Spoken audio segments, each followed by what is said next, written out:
The Heartless Alpha, a wolf romance fantasy audiobook. Chapter 1. The Shadow Forest had always been a place of silence, but tonight it was alive. The trees, their gnarled limbs like clawed fingers, groaned under the weight of an unseen force. Whispers weaved through the fog, too faint to grasp but sharp enough to prickle the skin. Cain Thorn River crouched low behind the trunk of a decaying tree, his ears tuned to the forest's unnatural symphony. Around him, his warriors formed a loose circle, their silver eyes glowing faintly in the light of the blood moon. "Move with care," Cain growled, his voice a blade cutting through the tension. "These rogues don't strike unless they think they have the upper hand." The pack's beta, Ronan, shot him a wary look. "They've been growing bolder. This isn't just about territory anymore." Cain didn't reply. His focus was on the shadows ahead, where the fog seemed to twist and wreathe as though alive. The blood moon hung heavy above them, casting its crimson glow over the forest floor. Cain didn't trust it. The moon had always been their guide, their goddess's silent promise of order. Tonight it felt like a warning. The attack came without a sound. One moment the forest was alive with whispers, the next it exploded into chaos. Rogues burst from the fog, their fangs gleaming and their growls ripping through the stillness. Cain was on his feet in an instant, his claws tearing through the first wolf that lunged at him. The clearing became a blur of snarls and flashes of silver fur. Cain moved like a force of nature, his strength and precision unmatched. Around him, his warriors held their own, but the rogues fought with a desperation that bordered on madness. "Cain." Ronan's voice cut through the noise. Cain turned just in time to see a rogue charging toward him, its eyes wild and red with bloodlust. He met the wolf head-on, his claws raking across its side and sending it crashing into a tree. But even as the rogue fell, Cain felt it a presence, a cold, creeping sensation that made the hair on the back of his neck stand up. It emerged from the fog like a nightmare made flesh. The figure was wolf-like but wrong, its form shifting and flickering as though it couldn't fully take shape. Its eyes burned with an unnatural light, and its voice was a low, haunting echo.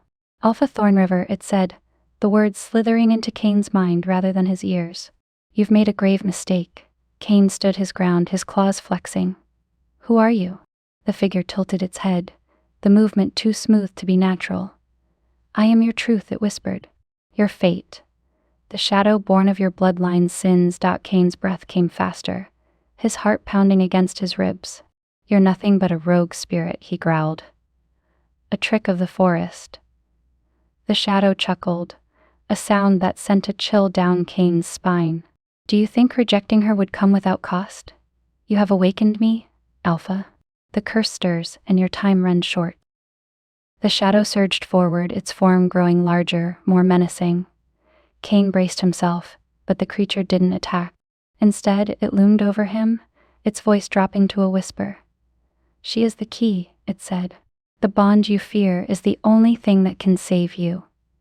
Reject her again, and you will lose everything: your pack, your power, your very soul." Cain lashed out, his claws slicing through the air, but the shadow vanished, dissipating like smoke. "Cain." Ronan's voice dragged him back to the present. The rogues were retreating, their wild howls fading into the distance. The clearing was littered with the wounded, and the air was thick with the scent of blood. Cain wiped his claws on his tunic, his jaw tightening. He could still feel the shadow's presence, its words clawing at the edges of his mind. The Alpha's keep was cold, its stone walls offering little comfort. Cain paced his chambers, his claws clinking softly against the floor. The shadow's warning echoed in his head. "She is the key." Cain shook his head, growling low in his throat. He didn't have time for riddles. The pack needed strength, not bonds. His fated mate, Ardan Mistvale, was nothing but a distraction, a weakness he couldn't afford. But as he stared out the window at the blood moon, a part of him couldn't shake the feeling that the shadow was right, and that terrified him. The Alpha's keep loomed on the horizon, a fortress of stone and silence. Its jagged silhouette cut against the blood moon like a wolf's bared teeth, standing as cold and unyielding as the man who ruled it. Cain Thorn River pushed through the heavy oak doors, his blood-smeared tunic clinging to his chest. He barely noticed the low murmurs of the warriors gathered in the hall as he strode past. Their unease clung to the air like smoke, thick, suffocating, inescapable. The doors to his private chambers groaned shut behind him, muffling the voices and the weight of their judgment. The room was sparse, austere, a reflection of the man himself. A single table, a wolf pelt rug, and a window overlooking the courtyard where the pack trained were all it offered. Cain poured water into a basin and scrubbed the blood from his hands, watching it swirl crimson before disappearing. But the shadows didn't leave him.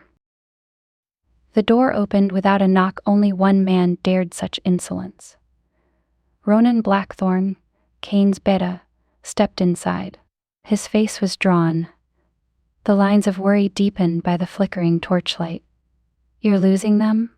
Ronan said, his voice sharp and unrelenting. Cain didn't turn. He braced his hands on the edge of the table, staring down at the map of the territory spread across its surface. "The rogues won't dare attack again tonight." "It's not the rogues I'm talking about," Ronan shot back. "It's the pack. They're restless.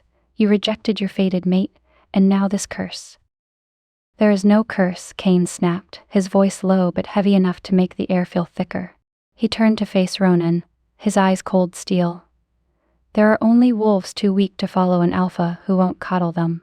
Ronan held his gaze, unflinching. "You think this is about strength? You stood in the moonlit clearing and spat on the bond the Moon Queen blessed. You think there's no cost to that?" "The cost would have been greater had I accepted," Cain said, his tone clipped. "A mate is a weakness. A distraction. I won't let this pack fall because of some romantic tradition." Ronan sighed and crossed the room, planting his hands on the edge of the table opposite Cain. "You're stubborn. I'll give you that. But if you keep ignoring the bond, this pack will crumble from within before the rogues even get the chance to tear it apart." Cain didn't reply. His gaze drifted to the window, where the courtyard stretched out beneath the glow of the blood moon. Wolves trained below, their forms blurred by the frosty pane, their movements slow and weary. He had seen the doubt creeping into their eyes, the murmurs behind their bows of deference. The whispers of the shadow mate still lingered in his ears, haunting him like a memory that wasn't his own. His jaw tightened. "Do you know what happens to a leader who lets himself be ruled by his emotions, Ronan?" he asked, his voice cold as the wind that swept through the valley. "He becomes prey. My father made that mistake, and it cost him his life. And if you keep shutting out the bond, Cain, it'll cost you everything else," Ronan said, softer now. "You can't lead a fractured pack." Cain turned back to the map. "Then I'll make them whole again, without a mate." When Ronan finally left, Cain sat alone at the window, the light from the moon casting long shadows across the room. His reflection stared back at him, eyes dark with a weight he refused to name. He thought of the voice in the forest, the shadow that had loomed over him, and whispered his name like it knew him better than he knew himself. "You have awakened me, Alpha. The curse stirs, and your time runs short." Cain clenched his fists, his claws biting into his palms. He had always believed in the strength of his bloodline, in the legacy of the Thorn River name. But now, staring into the night, he couldn't shake the feeling that the very blood in his veins was a noose tightening around his neck. His gaze dropped to the courtyard once more, to the warriors moving like ghosts below. If they doubted him, if they feared the whispers of curses in mates, then he would bury those doubts beneath the weight of his power. He wouldn't let the past dictate his future, and he wouldn't let love be the weakness that destroyed him. The Silver Fang keep wasn't welcoming. It wasn't meant to be. The walls were rough-hewn stone, the air sharp with the tang of blood and earth, and the wolves that moved through the courtyard were as cold and calculating as their alpha. Ardan Mistvale stood at the gates, her green eyes scanning the scene with quiet resolve, her pack slung over one shoulder. She didn't flinch as the warriors cast her sideways glances, their suspicion as tangible as the frost in the air. She'd been summoned to heal, not to make friends, and that suited her just fine. Inside the keep, the murmur of her arrival spread like wildfire. Wolves in the warriors' hall paused their whispered conversations to watch as Ardan moved through the narrow corridors, her footsteps light but purposeful. Her presence didn't just stir curiosity, it sparked unease. Outsiders were a rarity, and one with ties to the Moon Queen. That was enough to make even the bravest wolves bristle. "Who is she?" one warrior muttered under his breath. "A healer," another replied, his tone laced with doubt. "Or so they say. She's here because of the curse," a third said, quieter. "You can feel it in the air." Ardan ignored the whispers, keeping her focus on the task ahead. She wasn't here to prove herself to them. She was here to fulfill her duty, no matter how unwelcome her presence might be. The den was darker than she'd expected, its walls lined with pelts and rough shelves cluttered with salves and herbs. The injured wolves lay in neat rows on the floor, their breathing shallow, their wounds wrapped hastily in cloth. Ardan knelt beside the nearest warrior, her fingers brushing over the torn flesh of his shoulder. The wound was deep but clean evidence of a rogue's claws. She reached into her pack, pulling out a jar of crushed moonflower petals. "Hold still," she murmured, her voice low and steady. The wolf winced but didn't argue. As Ardan worked, the faint glow of the moonflower balm spread across the wound, knitting the flesh back together with an almost imperceptible shimmer. The warriors who watched from the shadows exchanged uneasy glances. "It's the Moon Queen's magic," one whispered. Ardan glanced up but said nothing. The truth was more complicated than they could imagine, and she wasn't in the mood to explain herself to wolves who'd already made up their minds about her. She felt his presence before she saw him. The air in the den shifted, heavy with authority, and something darker, something that made the fine hairs on the back of her neck stand on end. Cain Thorn River entered without ceremony, his broad shoulders filling the doorway, his gray eyes scanning the room with cold precision. The injured wolves stiffened, their postures reflexively straightening despite their wounds. "You're the healer," he said, his tone more statement than question. Ardan stood slowly, meeting his gaze without flinching. "And you're the Alpha." The corner of his mouth twitched, but it wasn't a smile. "We don't often bring outsiders into the pack. You should consider that a privilege." She tilted her head, her expression calm but unyielding. "I don't need your approval to do my job." The room seemed to hold its breath. For a moment, their gazes locked, her green eyes steady and sharp, his gray ones cold but searching. Cain felt the pull immediately, the same electric hum he'd felt in the forest when the shadow had whispered of bonds and curses. He didn't like it. "You'll treat the wounded and stay out of the way," he said finally. His voice clipped. Ardan raised an eyebrow but didn't reply. Instead, she turned back to her patient, her hands steady as she applied more balm to the wolf's side. Cain lingered for a moment longer, his presence a storm cloud at the edge of the room, before he turned and left without another word. As the door swung shut, the tension in the room eased, but Ardan's thoughts were far from calm. She'd sensed something in Cain, something beneath the cold exterior and sharp commands. Pain, regret, fear. It was none of her business. At least, that's what she told herself. But as she moved to the next patient, the whispers of the Moon Queen began to stir in her mind, soft and distant like a song carried on the wind. Later that night, Ardan stood in the courtyard, the blood moon casting its crimson light over the stones. The keep was silent, the wolves asleep or licking their wounds in private. She closed her eyes, letting the cold air fill her lungs, letting the whispers of the Moon Queen grow louder. "He rejects what he fears most," the voice said, its tone soft but commanding. "But rejection does not sever the bond, it only strengthens the curse." Images flashed through her mind: a shadowy forest, a wolf with burning eyes, the Alpha standing alone at the edge of a cliff. The weight of the vision pressed down on her, its meaning as clear as the stars above. Cain Thorn River might have rejected her, but their fates were tied. And if he didn't confront the bond, the curse would destroy them both. As the blood moon sank lower in the sky, Ardan opened her eyes, her resolve hardening like steel. She didn't ask for this bond, but she wouldn't let the curse win. Not while she still had a chance to stop it. Chapter 2. The moonlit clearing lay silent under the watchful gaze of the full moon.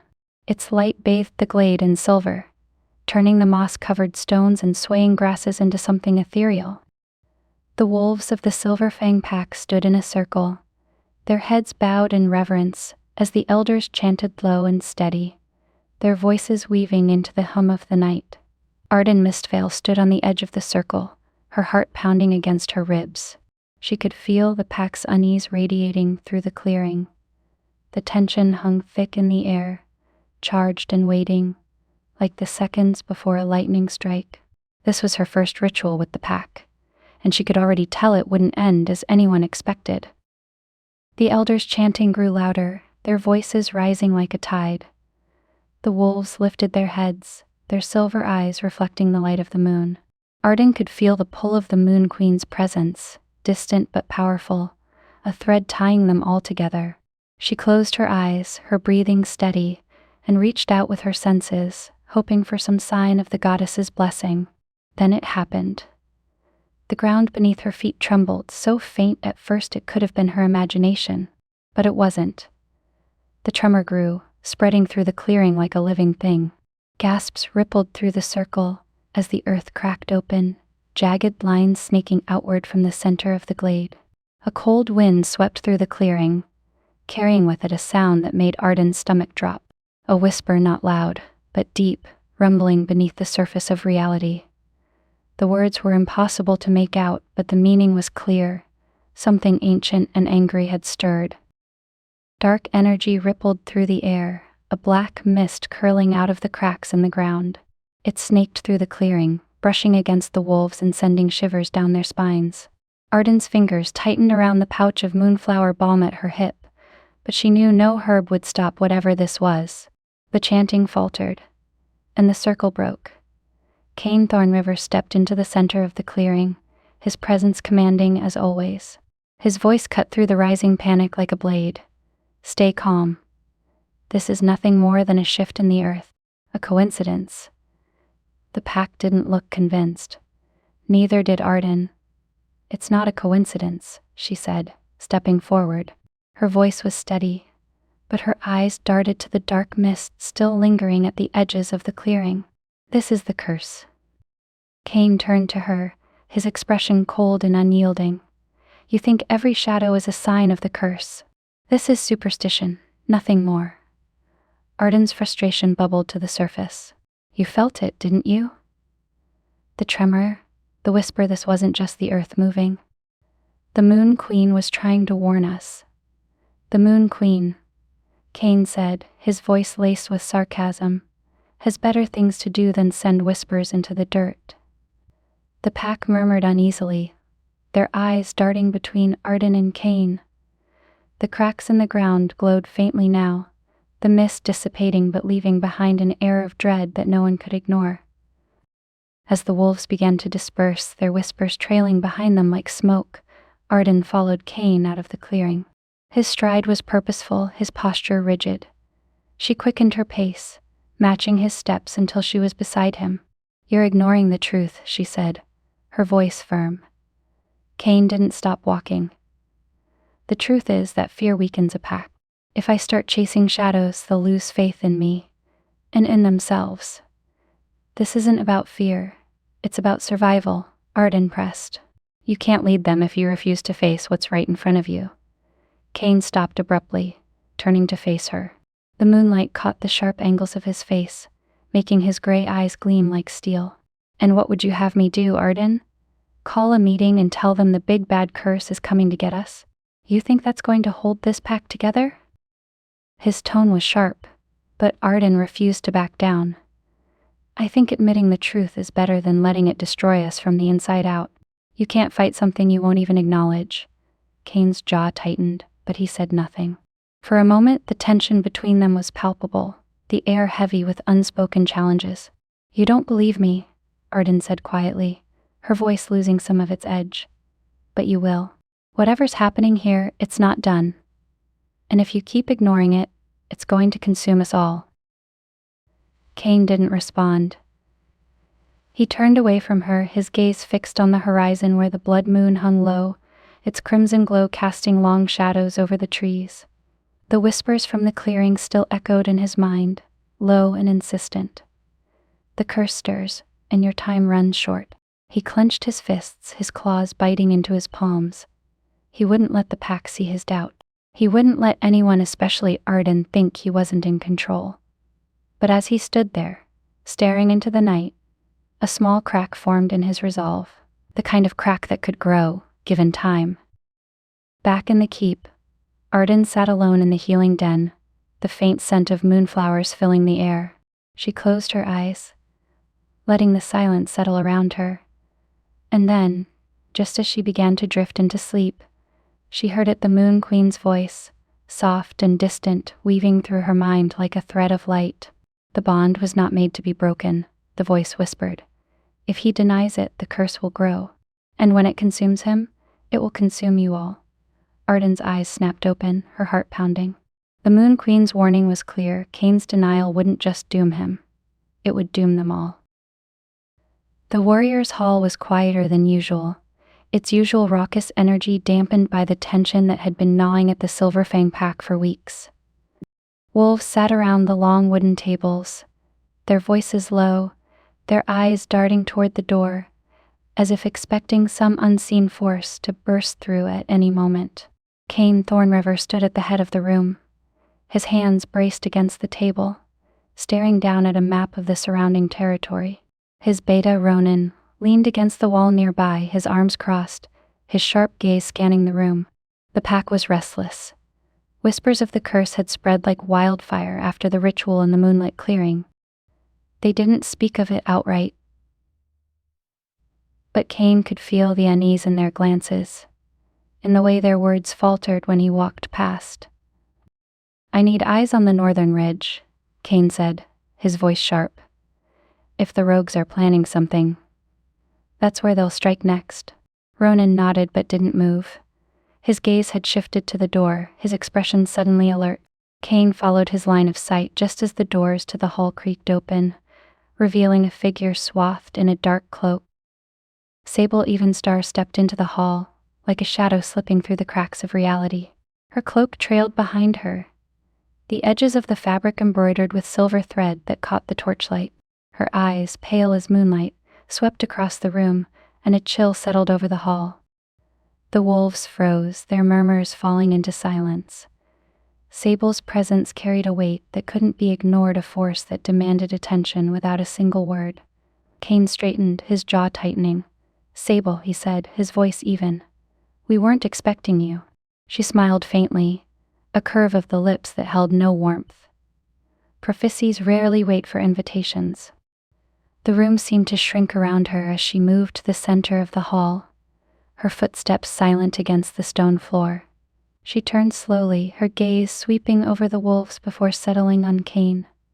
The curse, she said, her voice soft but clear, has awakened. The room was utterly still. Even the air seemed to hold its breath.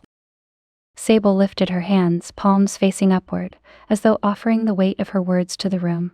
The bond you rejected, Alpha Thorn River, was not just a union blessed by the Moon Queen. It was a tether, a key to keeping the darkness at bay. Cain's eyes narrowed, but he said nothing. The shadow mate, Sable continued, her gaze unflinching, is no longer a whisper in the forest. It is awake, and it will consume you, your pack, and everything you hold dear, unless the bond is fulfilled. A murmur rippled through the wolves. Cain slammed his hand down on the table, silencing them. I won't be manipulated by riddles and half-truths, he said, his voice cold. You're feeding their fear, Sable. You want them to believe this curse is real so they'll look to you for answers. Sable's expression didn't change. You can deny it all you want, Alpha. But the bond you fear is the only thing that can save you. Her pale eyes flicked to Ardan, who had been standing near the back of the room, watching the exchange with a mix of curiosity and dread. And you, healer, Sable said, her voice softer now, are more entwined in this than you realize. Ardan stiffened, her fingers curling into fists at her sides. What do you mean? The bloodline of Solara flows through your veins, Sable said. Her curse ties you to the shadow mate, as surely as it binds him. She gestured toward Cain. The two of you are the fulcrum on which this curse balances. You will either break it together or doom us all. Cain's laugh was sharp and humorless, cutting through the tension like a blade.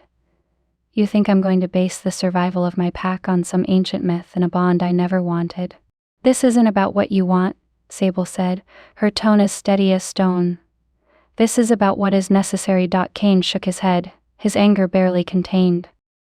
The pack needs strength, not prophecies. And I won't risk everything on the word of a seer who thrives on fear. The wolves around him exchanged uneasy glances, their doubt palpable. Sable tilted her head slightly, her pale eyes unreadable. You think rejecting her makes you strong, she said quietly. But it is the act of rejection that has made you weak. The shadow mate will not stop until it has consumed you, and when it does, your pack will fall. Cain's fists clenched at his sides, but he didn't reply. Sable turned to Ardan, her gaze piercing. You've felt it, haven't you? The whispers. The weight of the bond. Ardan swallowed hard, her mind racing. She had felt it since the ritual. The connection to Cain had grown stronger, more insistent. The Moon Queen's voice had lingered in her thoughts, a quiet presence that refused to be ignored. What am I supposed to do? She asked, her voice low but steady. Find the strength he refuses to acknowledge, Sable said. And when the time comes, you will have to choose his survival or your own. The room fell silent again, the weight of her words settling over them like a shroud. Sable's gaze swept the room one final time before she turned toward the door. The blood moon rises again soon, she said over her shoulder. And with it, the shadow mate will grow stronger. If you do nothing, Alpha Thorn River, it will be your undoing. She disappeared into the night, leaving behind a room filled with tension so thick it was suffocating. Cain stood motionless, his jaw clenched, his mind racing. The wolves looked to him for reassurance, but he had none to give. Instead, he turned and walked out of the hall, his steps heavy with the weight of what he refused to believe. Ardan watched him go, her heart pounding. For the first time, she felt the full gravity of her role in the pack's fate. Sable's prophecy wasn't just about Cain. It was about her, too, and the choice she would eventually have to make. As the door closed behind Cain, Ardan glanced at the warriors around her, their fear written plainly on their faces. She didn't blame them. After all, she was afraid too, but fear wouldn't stop the curse, and it wouldn't stop the shadow mate. The hostility in the air was almost palpable, pressing down on Ardan Mistvale as she moved through the narrow corridors of the Alpha's keep. Wolves paused in their conversations as she passed, their gazes cold, their whispers sharp enough to cut. It didn't matter that she was here to help. To them, she was an outsider, a reminder of the curse that had shaken their foundation. She kept her chin high, her steps steady. If she let them see her falter, it would only make things worse. The tension reached its boiling point in the courtyard. Ardan had barely stepped into the open air when a low growl caught her attention. She turned to see a tall, broad-shouldered warrior approaching her, his lips curled back to reveal sharp teeth. You think you can just walk in here and fix everything? He snarled. We don't need you. We don't need your magic.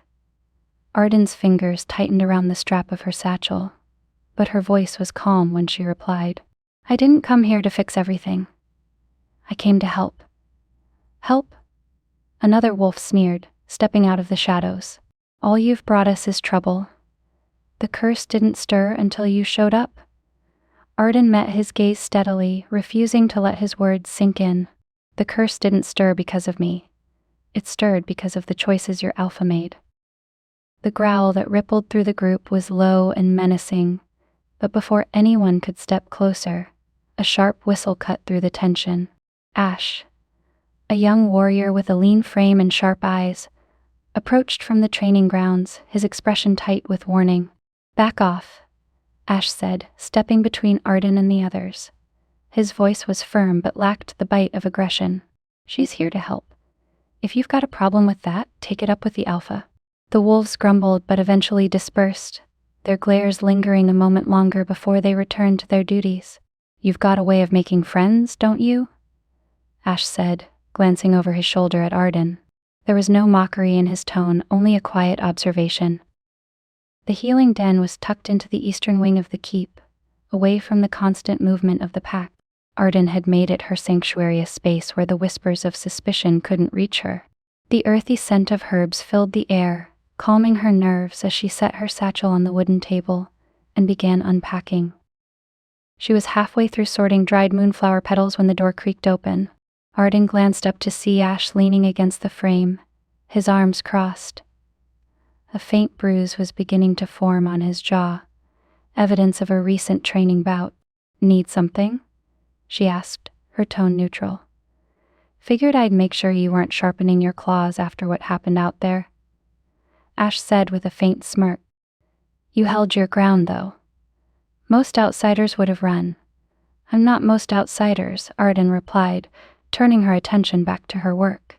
Ash stepped inside, his gaze scanning the room. "Why are you here, really? You could have stayed with your own pack, wherever that is. Why come to a place where everyone's looking at you like you're the next disaster waiting to happen?" Ardan paused, her hands hovering over a jar of salve. "Because someone has to help, and whether they want to admit it or not, they need me." The hours passed in a quiet rhythm. Ardan lost herself in the familiar motions of grinding herbs, mixing salves and wrapping bandages. The injured wolves trickled in one by one, some offering terse words of thanks, others silent but grudgingly cooperative. Ash stayed nearby, helping her organize supplies and occasionally asking questions about her methods. Despite his sharp tongue, he seemed genuinely interested, and Ardan found herself relaxing in his presence. "You're not bad at this," Ash said, watching as she applied a poultice to a warrior's shoulder. "Better than the last healer we had, anyway. He just dumped whiskey on everything and called it a day." Ardan smiled faintly. "I'll take that as a compliment." "You should," Ash said, his tone light but his expression serious. "They'll come around eventually?" "They're just scared." "And you?" Ardan asked, glancing at him. "Are you scared?" Ash hesitated, then shrugged. "Of the curse?" "Yeah, of you, not so much. You don't seem the type to bring down a pack just by walking through the door." "Good to know," Ardan said, her voice dry but tinged with warmth. By the time the last wolf had left, the tension in Ardan's shoulders had eased. She leaned back against the wall, her hands stained with salve and her body aching from the long day. Ash was still there, sweeping the floor with a makeshift broom. "You didn't have to stay," Ardan said. "Figured you could use the company," Ash replied. He glanced at her, his smirk softening into something almost genuine. "Besides, someone's got to keep an eye on you. Can't have you cursing the whole pack while no one's looking." Ardan chuckled softly, shaking her head. "Thanks, Ash." "Anytime," he said, his tone casual but his eyes sincere. As the din grew quiet, Ardan allowed herself a moment to breathe. The hostility of the pack still weighed on her, but for the first time she felt a flicker of hope. Not everyone was against her, and maybe, just maybe, she could prove to them and to herself that she had a place here. The Moon Queen's warning echoed in the back of her mind, a soft but steady reminder of the storm still to come. But for now, Ardan focused on what she could control: her work, her resolve, and the small but growing trust of those willing to see past their fear. The night was heavy, a blanket of silence draped over the Silver Fang keep. The blood moon hung low, its crimson light seeping through the cracks in the shutters of the healing den. Ardan Mistvale sat cross-legged on the floor, her hands resting on her knees, her breathing steady but shallow. The events of the day lingered in her mind like Smoke Sable's prophecy, the pack's hostility, Cain's cold defiance. The moonflowers she'd crushed earlier still filled the room with their faint, soothing scent. But it wasn't enough to drown out the unease curling in her chest. She closed her eyes and exhaled slowly, hoping for the kind of dreamless sleep that rarely came to her anymore. Instead, the visions came. Ardan found herself standing in a vast, shadowed forest. The air was thick, and the trees loomed impossibly high, their gnarled branches curling like claws against a starless sky. A pale mist drifted along the ground, curling around her ankles as she moved forward. She didn't recognize this place, but it felt familiar. The pull of something ancient and powerful tugged at her chest, guiding her steps. Her heartbeat quickened as she saw a figure emerge from the mist, a tall, regal wolf with a shimmering silver pelt and eyes that burned like embers. "Solara," Ardan whispered, the name slipping from her lips as though it had been waiting there all along. The wolf's form shifted, and in her place stood a woman. Her beauty was sharp, almost otherworldly, but her eyes held a sorrow so deep it seemed to echo in the air around her. She was dressed in flowing silver robes that shimmered with each movement, her dark hair cascading over her shoulders like a river of shadows. "You know my name," Solara said, her voice soft but edged with something that made Ardan shiver. "And I know yours, Ardan Mistvale, daughter of my bloodline, heir to my mistakes." "I don't understand," Ardan said, her voice trembling despite her best efforts to keep it steady. "Why am I here?" "You are here because of the curse," Solara replied, her tone as calm as the surface of a frozen lake. "The curse I placed on Cain's bloodline. The curse that ties you to him." Ardan's brows furrowed. "Why me? I didn't ask for this." Solara's expression softened, but the sadness in her eyes deepened. "No one asks for the weight of destiny, and yet it finds us all the same." She stepped closer, her presence overwhelming, as though the air itself bent to her will. "When I was betrayed, my heart shattered. The bond that was meant to protect me became my ruin. In my grief, I summoned the shadow wolf, binding it to the Thorn River bloodline as punishment for their betrayal. But the curse grew beyond my control. It became something darker, something even I could not undo." Ardan's breath hitched. "You're saying Cain's rejection awakened it?" "Yes," Solara said, her gaze piercing. "And now it will consume him." Unless what?" Ardan pressed, desperation creeping into her voice. Solara's lips curved into the faintest hint of a smile. "Unless the bond is fulfilled. Only an act of true love, selfless, unyielding, can break the curse. The bond you share with Cain is not just a burden, Ardan. It is the key." Ardan's hands clenched at her sides. "He doesn't want the bond. He's made that very clear." Solara's eyes darkened, and for a moment the air grew colder. "Do not mistake his fear for hatred. Cain carries the weight of his bloodline's sins, but he cannot carry it alone. You were chosen because you have the strength to see what he cannot." Ardan's chest tightened, the weight of Solara's words pressing down on her like a physical force. "And if I can't do this, if I fail, then the curse will consume not just him, but you, the pack, and all who follow." Solara's voice was steady, unrelenting. "The shadow mate will rise, and it will destroy everything in its path." As the mist began to swirl around Solara, her form growing fainter, she reached out and touched Ardan's hand. The touch burned not with pain, but with a searing heat that left a mark behind. Ardan looked down to see a faint, glowing symbol etched into her palm, a crescent moon entwined with a wolf's claw. "This mark binds you to him," Solara said, her voice fading as her form dissolved into the mist. "It is a reminder of what must be done. The Moon Queen has chosen you, Ardan Mistvale. Do not fail her." The mist swallowed Solara whole, leaving Ardan alone in the shadowed forest. Her breathing was ragged, her heart pounding in her ears. The mark on her palm glowed faintly, a constant reminder of the bond she couldn't escape.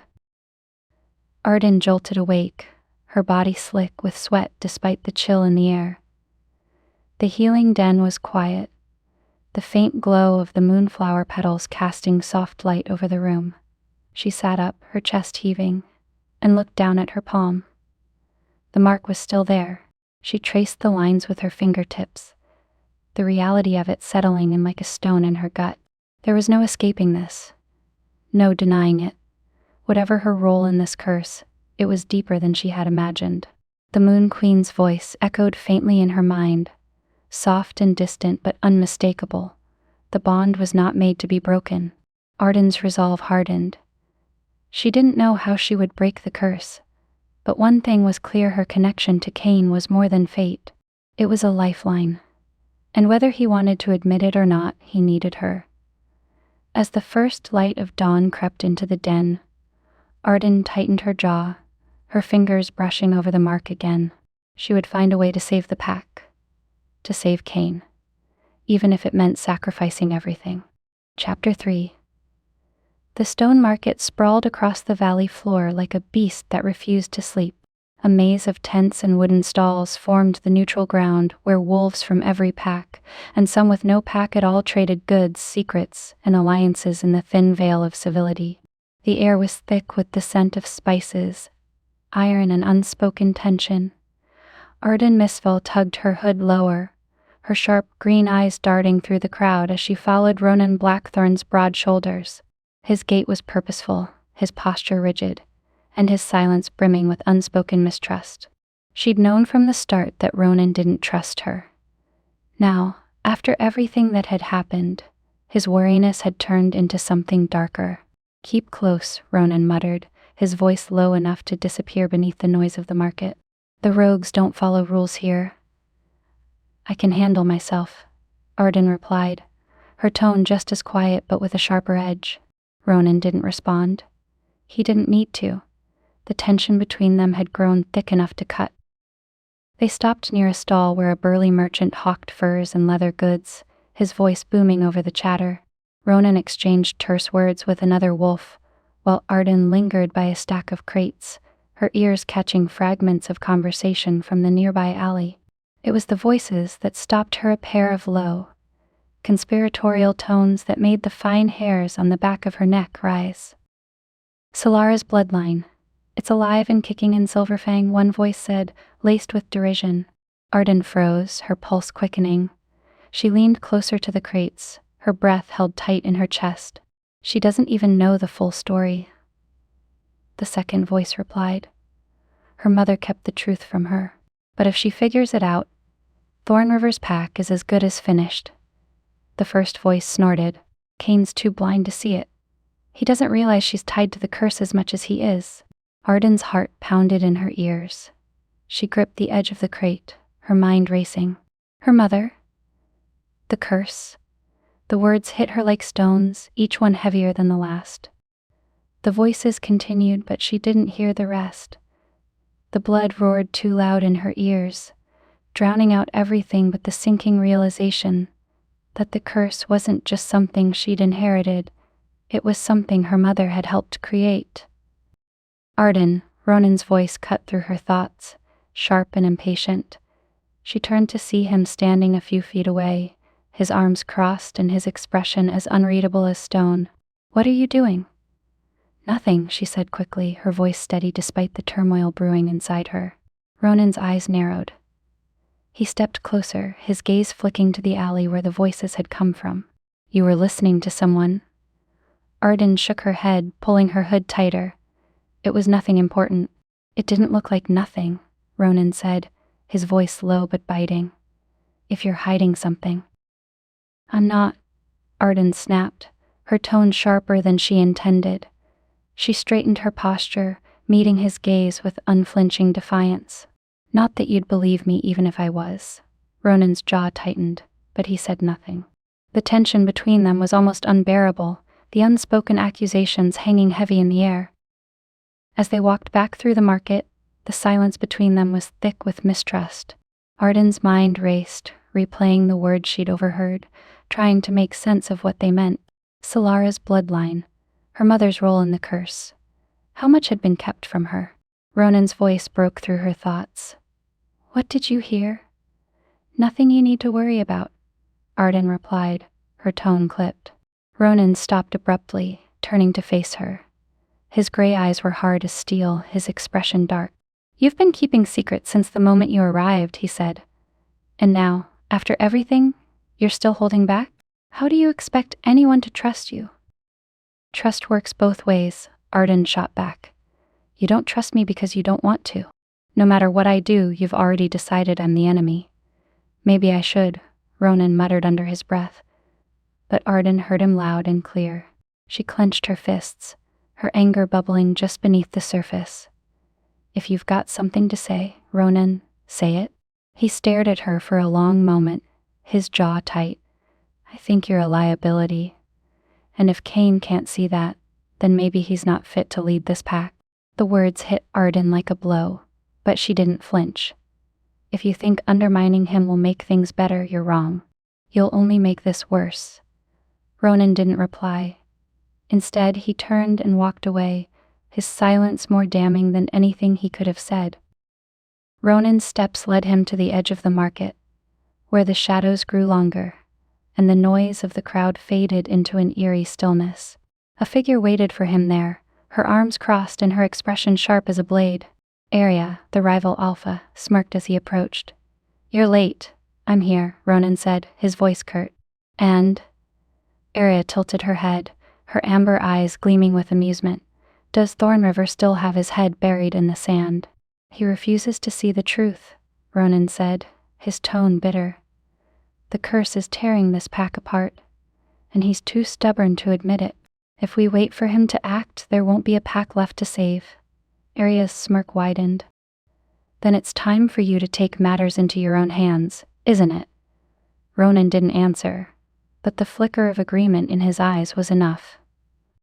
Back at the keep, Ardan sat alone in the healing den, the weight of what she'd overheard pressing down on her like a storm cloud. She traced the mark on her palm, the faint glow a reminder of the Moon Queen's warning, Solara's bloodline, her mother's role in the curse, and now the growing fracture within the pack. The pieces were falling into place, but the picture they formed was one of shadows and betrayal. And somewhere in the distance, the shadow mate stirred, its presence growing stronger with each passing moment. Ardan closed her eyes, her resolve hardening. She didn't know how, but she would find a way to stop this before it was too late. The air in the Alpha's quarters felt heavier tonight, suffused with an unnatural stillness. Cain Thorn River stood by the window, staring out at the moonlit courtyard below.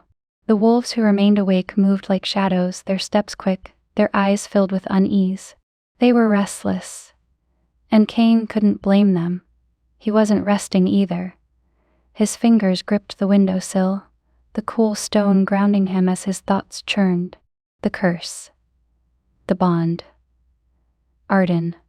Her name scratched at the edge of his mind, an unwelcome presence he couldn't seem to shake. His jaw tightened as he forced the thought away.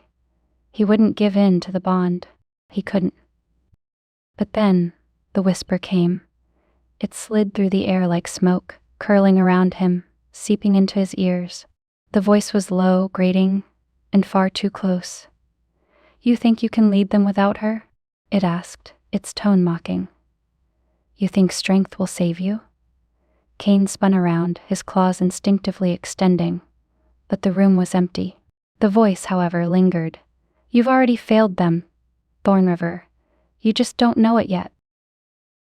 The world shifted around him. The stone walls of his quarters blurred, fading into a new scene that felt too vivid to be anything but real. He was standing in the middle of the courtyard now, though he hadn't moved. Around him, the pack lay in ruin. The buildings were crumbling, their edges charred and broken. His wolves lay lifeless, their bodies twisted and bloodied. At the center of the destruction stood the shadow mate. Its form was fluid, its edges flickering between wolf and shadow. Its eyes glowed an unnatural red, burning with malice. "This is your future," it hissed, its voice crawling beneath his skin. "This is what your pride has brought you." Cain clenched his fists, his claws digging into his palms. "This isn't real." "Not yet," the shadow mate said, stepping closer. "But it will be. You've already planted the seeds. Your rejection of her has sealed their fate." Cain growled low in his throat. "The bond doesn't make me a leader. Strength does." The shadow mate laughed, a hollow, grating sound that echoed in the empty courtyard. "Strength? Is that what you call it? Denying the bond isn't strength? Thorn River. It's fear.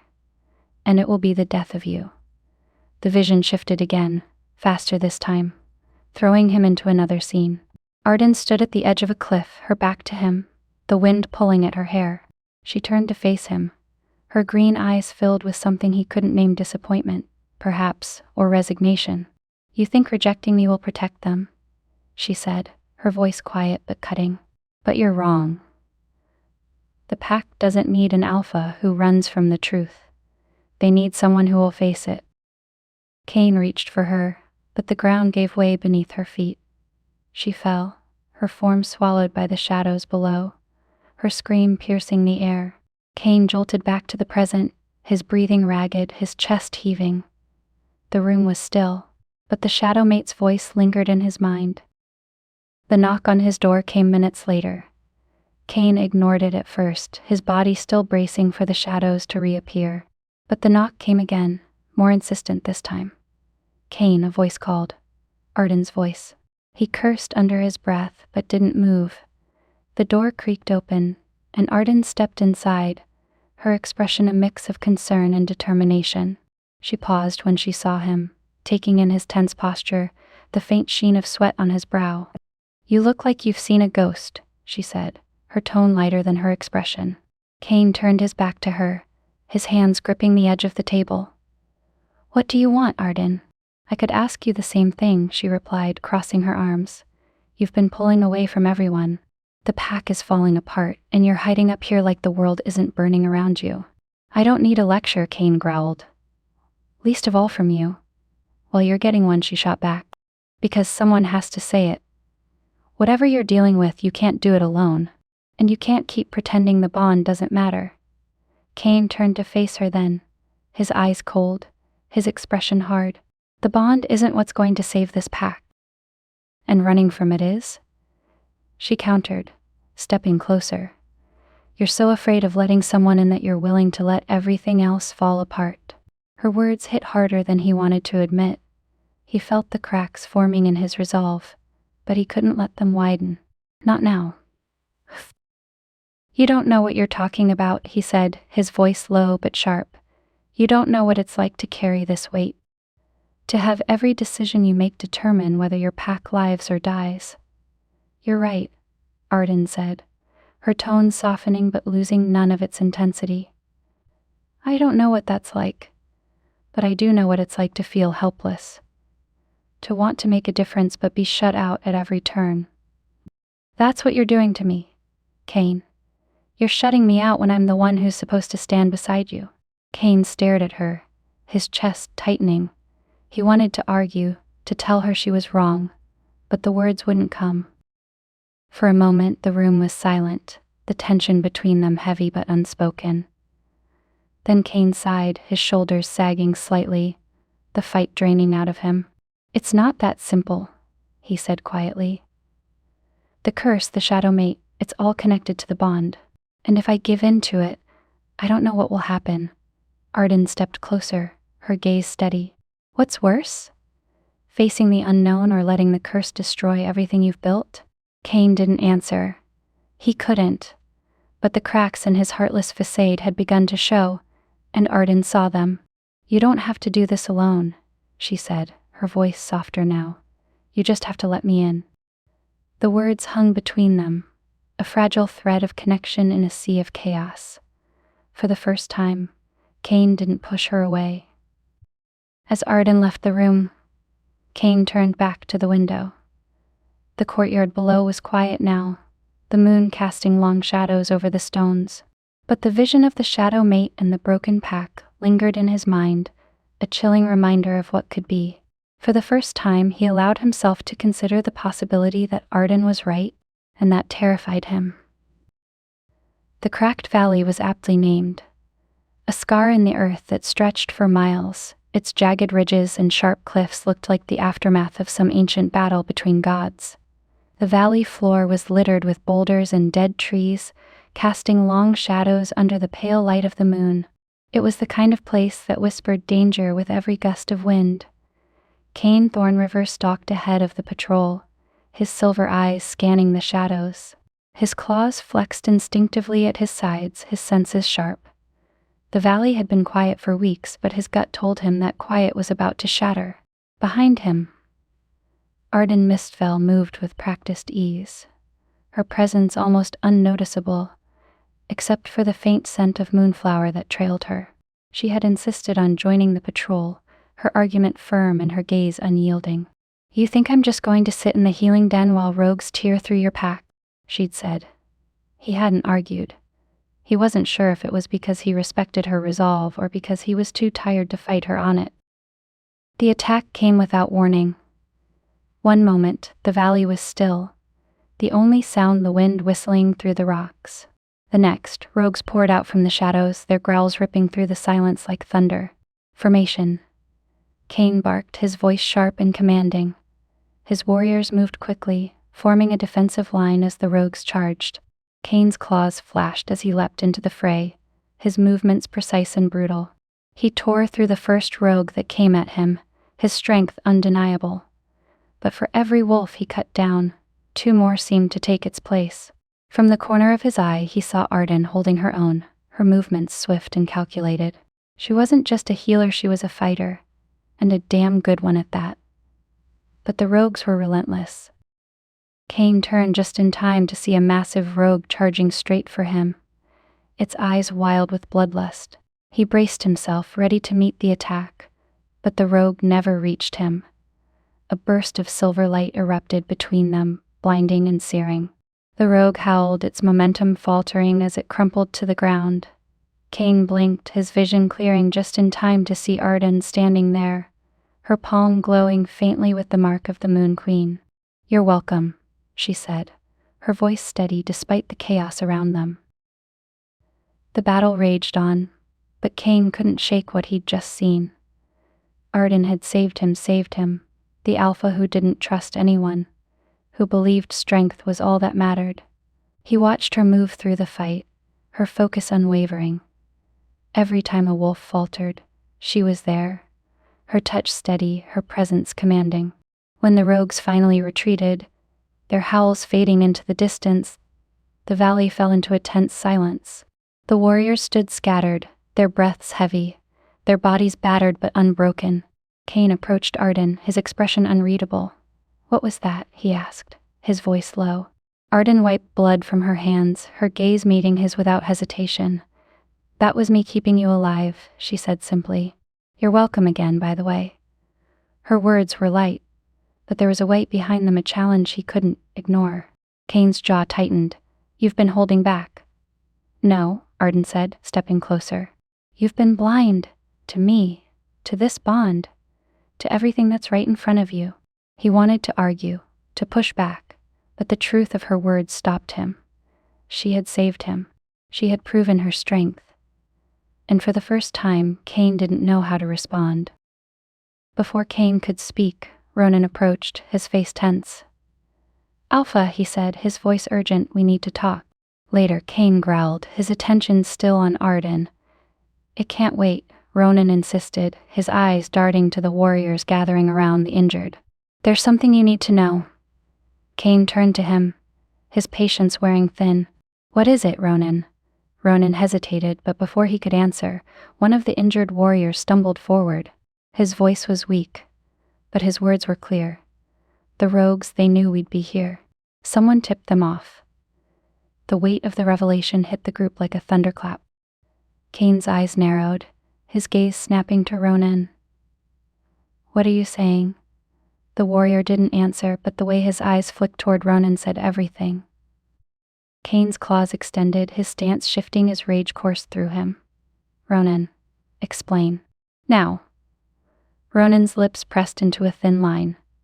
"I did what I had to do," he said finally, his voice tight. "You've been too distracted by the curse." By her he gestured at Ardan, "to see what's happening to this pack. I made a deal with the rogues to buy us time, to keep the peace. You betrayed us." Cain snarled, his voice a low growl. "I protected the pack." Ronan shot back. "Something you've been too blind to do. You're too focused on this bond, this curse, to see what's happening around you." "I did what you couldn't." Cain moved faster than anyone could react. One moment he was standing still, the next he had Ronan pinned against a boulder, his claws digging into the beata's throat.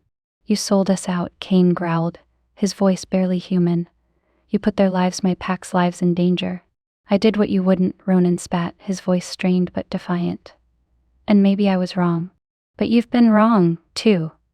Cain's grip tightened, but before he could deliver the final blow, Ardan stepped forward. Enough, she said, her voice firm. This isn't your fight, Cain snapped, his claws still pressing against Ronan's skin. It is if you tear your pack apart, Ardan said. You want to prove you're strong? Then show them you can lead. Killing him won't fix what's broken. For a long moment, Cain didn't move. The tension crackled in the air, the weight of his fury palpable. Then, slowly he released Ronan, who collapsed to the ground, gasping for air. As the pack regrouped, Cain stood apart, his mind a storm of anger, betrayal, and something he couldn't quite name. Ardan approached him, her presence grounding despite the chaos still swirling around them. You need to decide what kind of alpha you want to be, she said quietly. Because right now, this pack needs more than strength. They need trust. Cain didn't respond, but her words lingered long after she walked away. As the blood moon cast its glow over the valley, Cain knew one thing for certain. The shadow mate wasn't his only enemy. The real battle had only just begun. The healing den was quiet that night, the faint glow of moonflowers casting soft light over the rough stone walls. Ardan sat cross-legged on the floor, her back resting against the table where she'd sorted herbs earlier. The events of the day replayed in her mind like a broken record. Pain's rage, Ronan's betrayal, the blood on the valley floor. She couldn't shake the feeling that the storm brewing around them was far from over. The mark on her palm pulsed faintly, a soft, rhythmic beat, like a second heartbeat.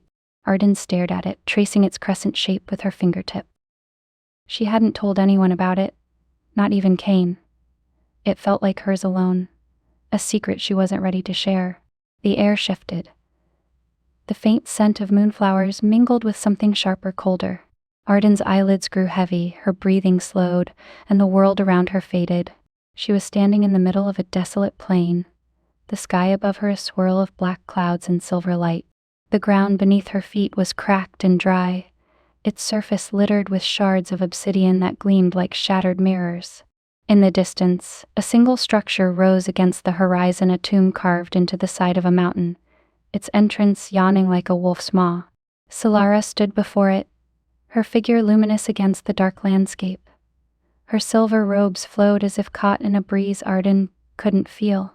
Her eyes, pale and piercing, locked onto Ardan's with a mix of urgency and sorrow. You're running out of time, Solara said, her voice carrying on the wind. Ardan's fists clenched at her sides. What do you want from me? I'm doing everything I can. You're not looking where you need to, Solara replied. She gestured toward the tomb, her movements deliberate. The answers you seek lie here. But the journey will not be easy. Ardan's gaze shifted to the tomb. The air around it seemed to shimmer with dark energy, an oppressive weight that pressed down on her chest, even from a distance. What's in there? She asked. Truth, Solara said. And pain. That's not exactly helpful, Ardan muttered. Solara's expression softened, but her voice remained firm. The curse began here in this place. If you wish to break it, you must understand it. But be warned, Ardan, what you find may not be what you expect. The sky above the tomb shifted, the dark clouds parting to reveal the faint glow of the moon.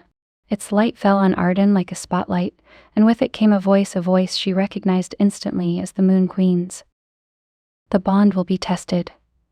The truth will cut deeper than any blade. But only through the darkness can you find the light.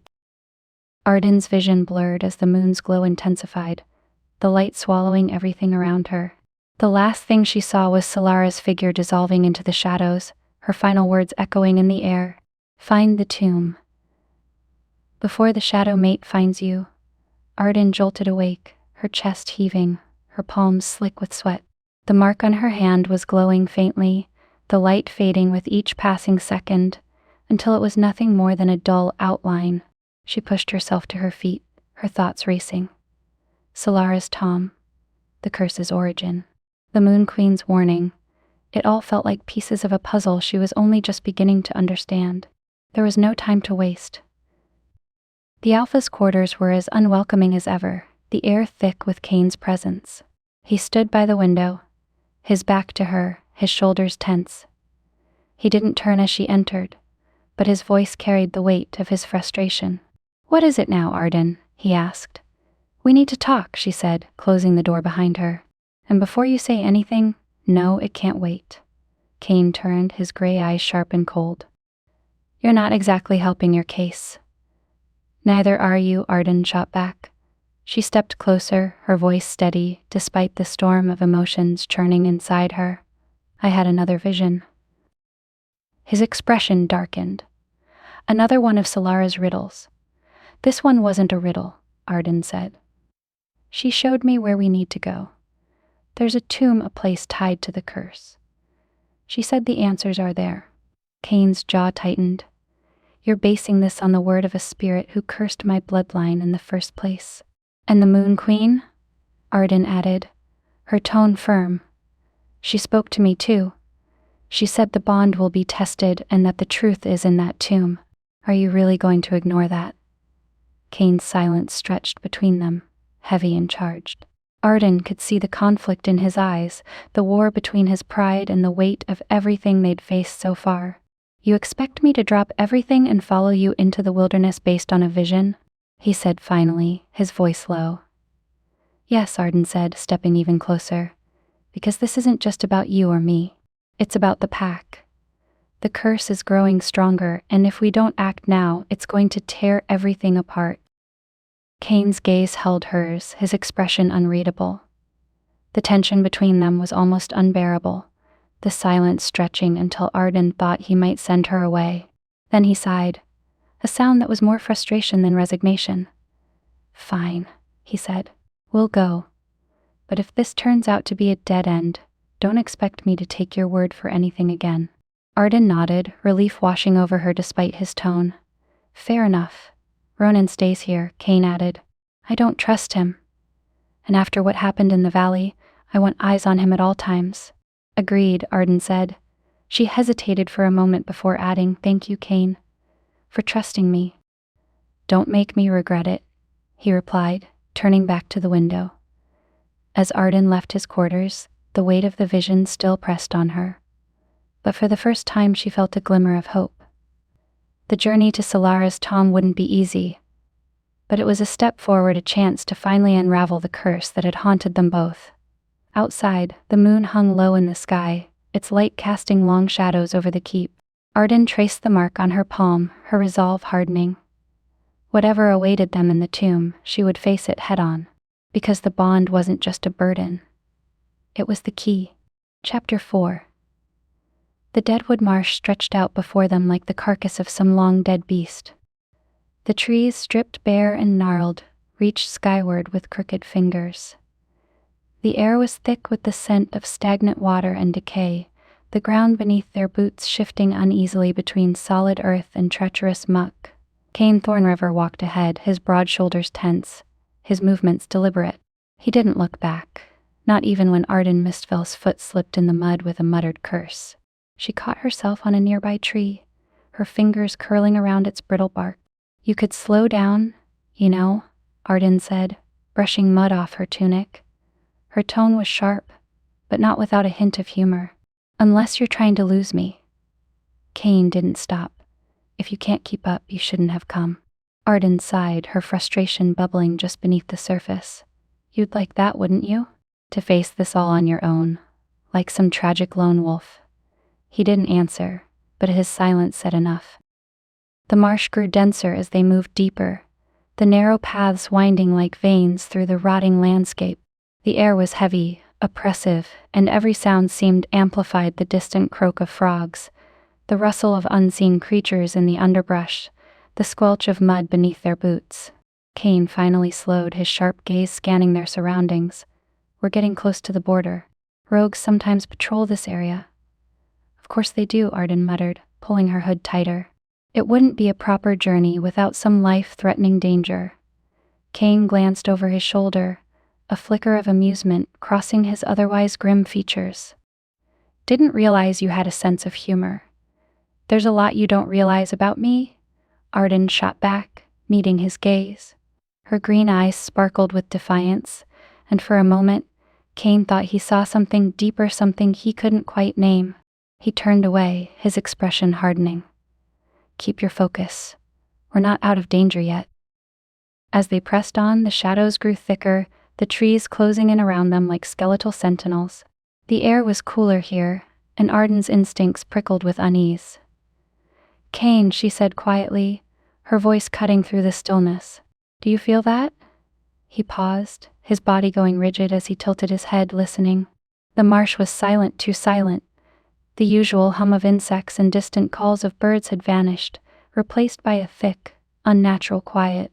Then he heard it, the faint crunch of movement, just ahead. "Rogues," Cain growled, his claws extending.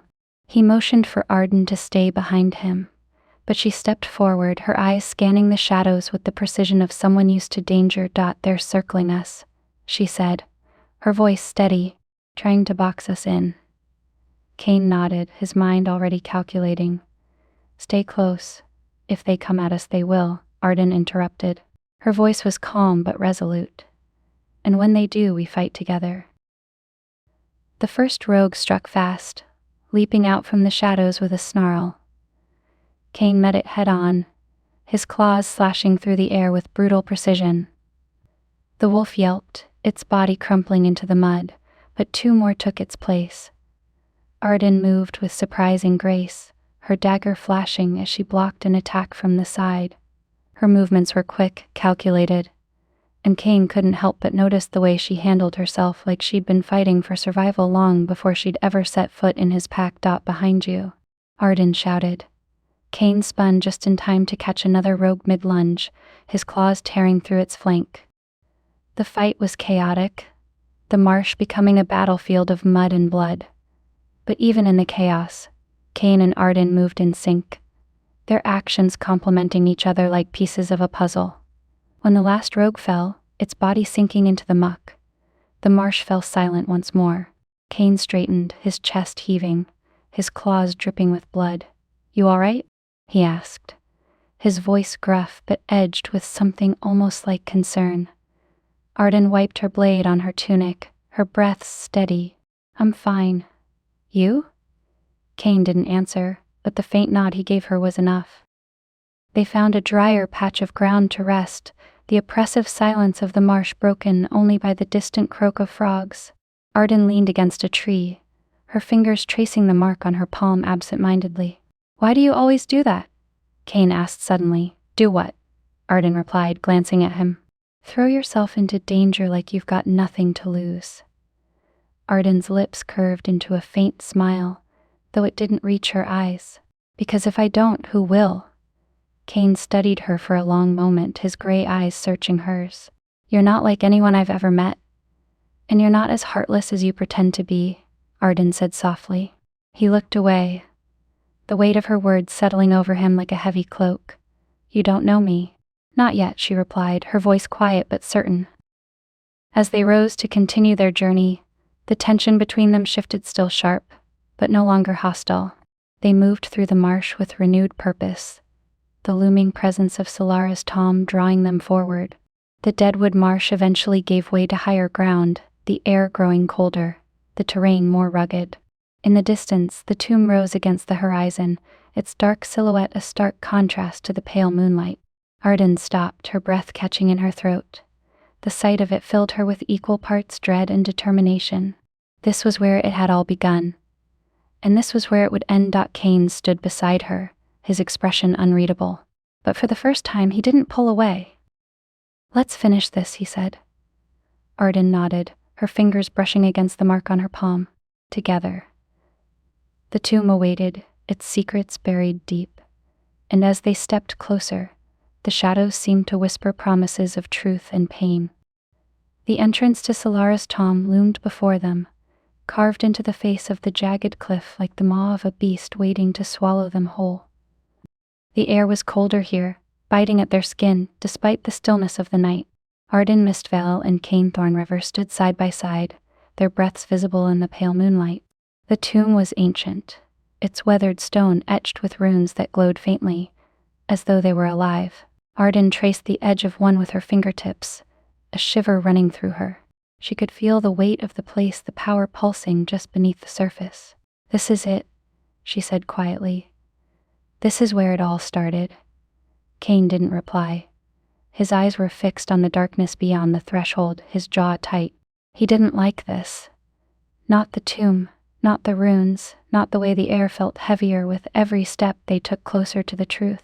But he knew they couldn't turn back now. "Let's get this over with," he said, his voice low. The air inside the tomb was cold and damp, the narrow passage lit only by the faint glow of the runes carved into the walls. The further they descended, the more oppressive the atmosphere became, as though the weight of centuries pressed down on them. Ardan walked ahead, her fingers brushing against the walls for balance. Her heart pounded in her chest, but her resolve was steady. She could feel the pull of the Moon Queen's mark on her palm, guiding her deeper into the tomb. Cain followed closely behind, his claws extended, his senses sharp. The shadows seemed to move around them, whispering secrets he couldn't quite catch. He hated this place, hated the way it made him feel like a pawn in someone else's game. They reached a chamber at the end of the passage, its walls lined with ancient carvings depicting wolves and moons, betrayal and blood. At the center of the room stood a stone pedestal, its surface etched with more glowing runes. The air was so still it felt like the world had paused, and then the room began to glow. The light grew brighter, coalescing into a figure that rose from the pedestal like smoke taking form. Solara's spirit stood before them, her silver robes flowing as though caught in an invisible wind. Her pale eyes fixed on Cain first, then Ardan, her expression a mix of sorrow and something harder. "So, you've come," she said, her voice as soft and sharp as a blade wrapped in silk. Cain tensed, his claws flexing at his sides. "Solara, descendant of the Thorn River line," she said, her gaze piercing. "You carry the weight of your ancestors' sins, though you refuse to see it." Cain's jaw tightened. "I'm here to end the curse, not to talk about the past." Solara's lips curved into a faint, humorless smile. "The past is the curse. You cannot break it without understanding how it began." Her gaze shifted to Ardan, softening slightly. "And you, daughter of my bloodline, you are the key to its undoing. But first you must confront the truth of what ties you to this place." Solara turned, her hand brushing the air. The runes on the walls flared to life, projecting images that moved like in memories. Ardan and Cain watched as the story unfolded. A powerful alpha, proud and arrogant, stood before Solara. He was Cain's ancestor, his features unmistakably similar. Solara knelt before him, her face full of hope and love, offering her bond to him. But he rejected her. The image shifted, showing the alpha turning his back on Solara, choosing another mate instead. Her pain was palpable, her cries echoing through the chamber. In her despair, she called upon the Shadow Wolf, a force born of rage and betrayal, binding it to the Thorn River bloodline.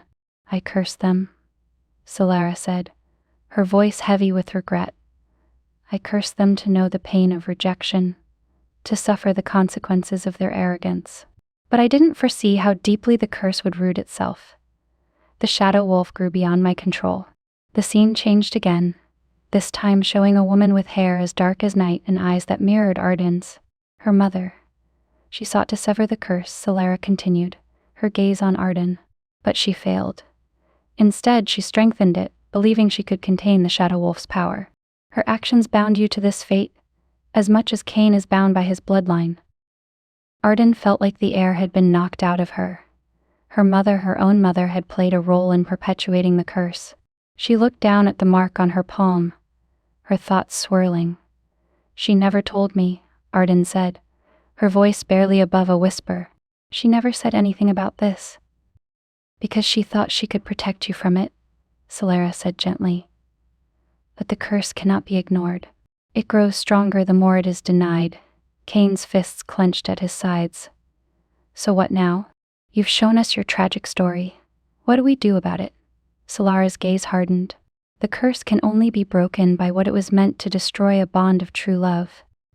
Not strength born of power, but strength born of vulnerability." Only when you embrace the bond, when you accept what you fear most, will the shadow wolf's hold be broken. Cain's eyes darkened, his voice sharp.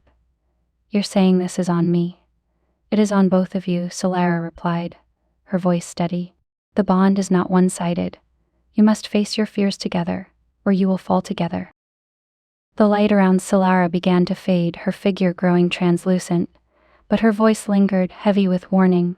The shadow wolf grows stronger. It will stop at nothing to destroy you, to sever the bond before it can take hold. If you hesitate, if you doubt, you will lose. Her final words echoed through the chamber as her form vanished entirely. The blood moon rises soon. Choose wisely. The chamber fell silent once more, the runes dimming until only the faintest glow remained. Ardan stood frozen, her thoughts a tangled mess of guilt, fear, and determination. Cain turned away from the pedestal, his expression unreadable. We know what we have to do, he said gruffly. Let's get out of here. But as they made their way back through the tomb, Ardan couldn't shake the weight of Solara's words, or the realization that breaking the curse would require something far more difficult than fighting. It would require trust, and that was the one thing Cain Thorn River seemed incapable of giving. The path away from Solara's tomb was quieter than it should have been. No howls of distant rogues, no rustle of wind through the trees. Just the crunch of boots on gravel and the occasional drip of water from the moss-covered rocks overhead. It was the kind of quiet that pressed on a person's chest, heavy and unrelenting. Cain Thorn River walked a few steps ahead, his broad shoulders hunched against the cold night air. His mind churned with Solara's words, her warnings coiling around his thoughts like barbed wire. The bond is not one-sided. You must face your fears together. He shook his head, his fists clenching and unclenching at his sides. Vulnerability wasn't his strength. It never had been. Behind him, Ardan Mistvale moved with deliberate steps, her green eyes scanning the shadows. She wasn't thinking about potential threats, though. Her mind was fixed on her mother, the woman she thought she'd known. She sought to sever the curse, but she failed. The words hung in her chest like a weight she couldn't shake. They stopped for the night at the edge of a clearing, the glow of the moon barely filtering through the canopy above.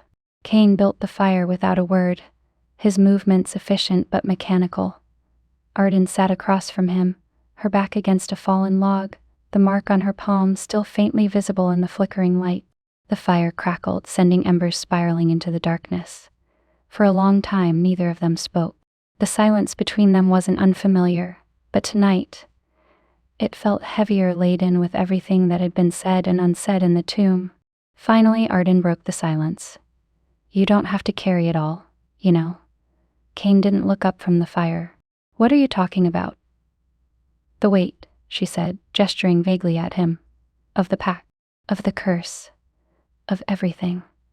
It's written all over you. He let out a humorless laugh, leaning back against the rock behind him. You think it's that simple? Just let it go? No, Ardan admitted, but I think pretending you can handle it all isn't helping anyone, least of all you. Cain's jaw tightened, his gaze fixed on the fire. I don't have a choice. They look to me for strength. If I falter, the whole pack falls apart. Strength isn't about never faltering, Ardan said softly. It's about getting back up when you do. He shook his head, his voice low and bitter. You don't understand. My father, he led with his heart. He trusted too much, and it got him killed. The pack nearly fell apart after that. I swore I wouldn't make the same mistake. Ardan studied him, her expression softening. You think letting people in makes you weak, doesn't it? Cain asked, his voice sharp. Every time I've trusted someone, they've let me down. Every time I've relied on someone, I've paid the price. Not every time, Ardan said, her tone even but insistent. You've trusted your warriors. You've trusted Ronan. She hesitated, then added, you trusted me enough to bring me here. He looked up at her then, his gray eyes shadowed but searching. That's different. Why? She asked, leaning forward. Because I'm the bond you're trying so hard to reject. Because you think trusting me means losing control? Cain didn't answer, but the flicker of something in his eyes told her she'd hit a nerve. Ardan sighed, leaning back against the log. "Do you know why I stayed?" she asked after a moment. Cain frowned, his gaze shifting to her. "What do you mean?" "I could have walked away," she said. "After the pack made it clear they didn't want me there. After you made it clear you didn't trust me. But I didn't." "Why?" he asked, his voice quieter now. "Because I'm tired of running," Ardan said, her voice firm but tinged with vulnerability. "My whole life I've been chasing something, answers, purpose, a place to belong. And when I found out about the curse, about my mother's role in it, I knew I couldn't keep running.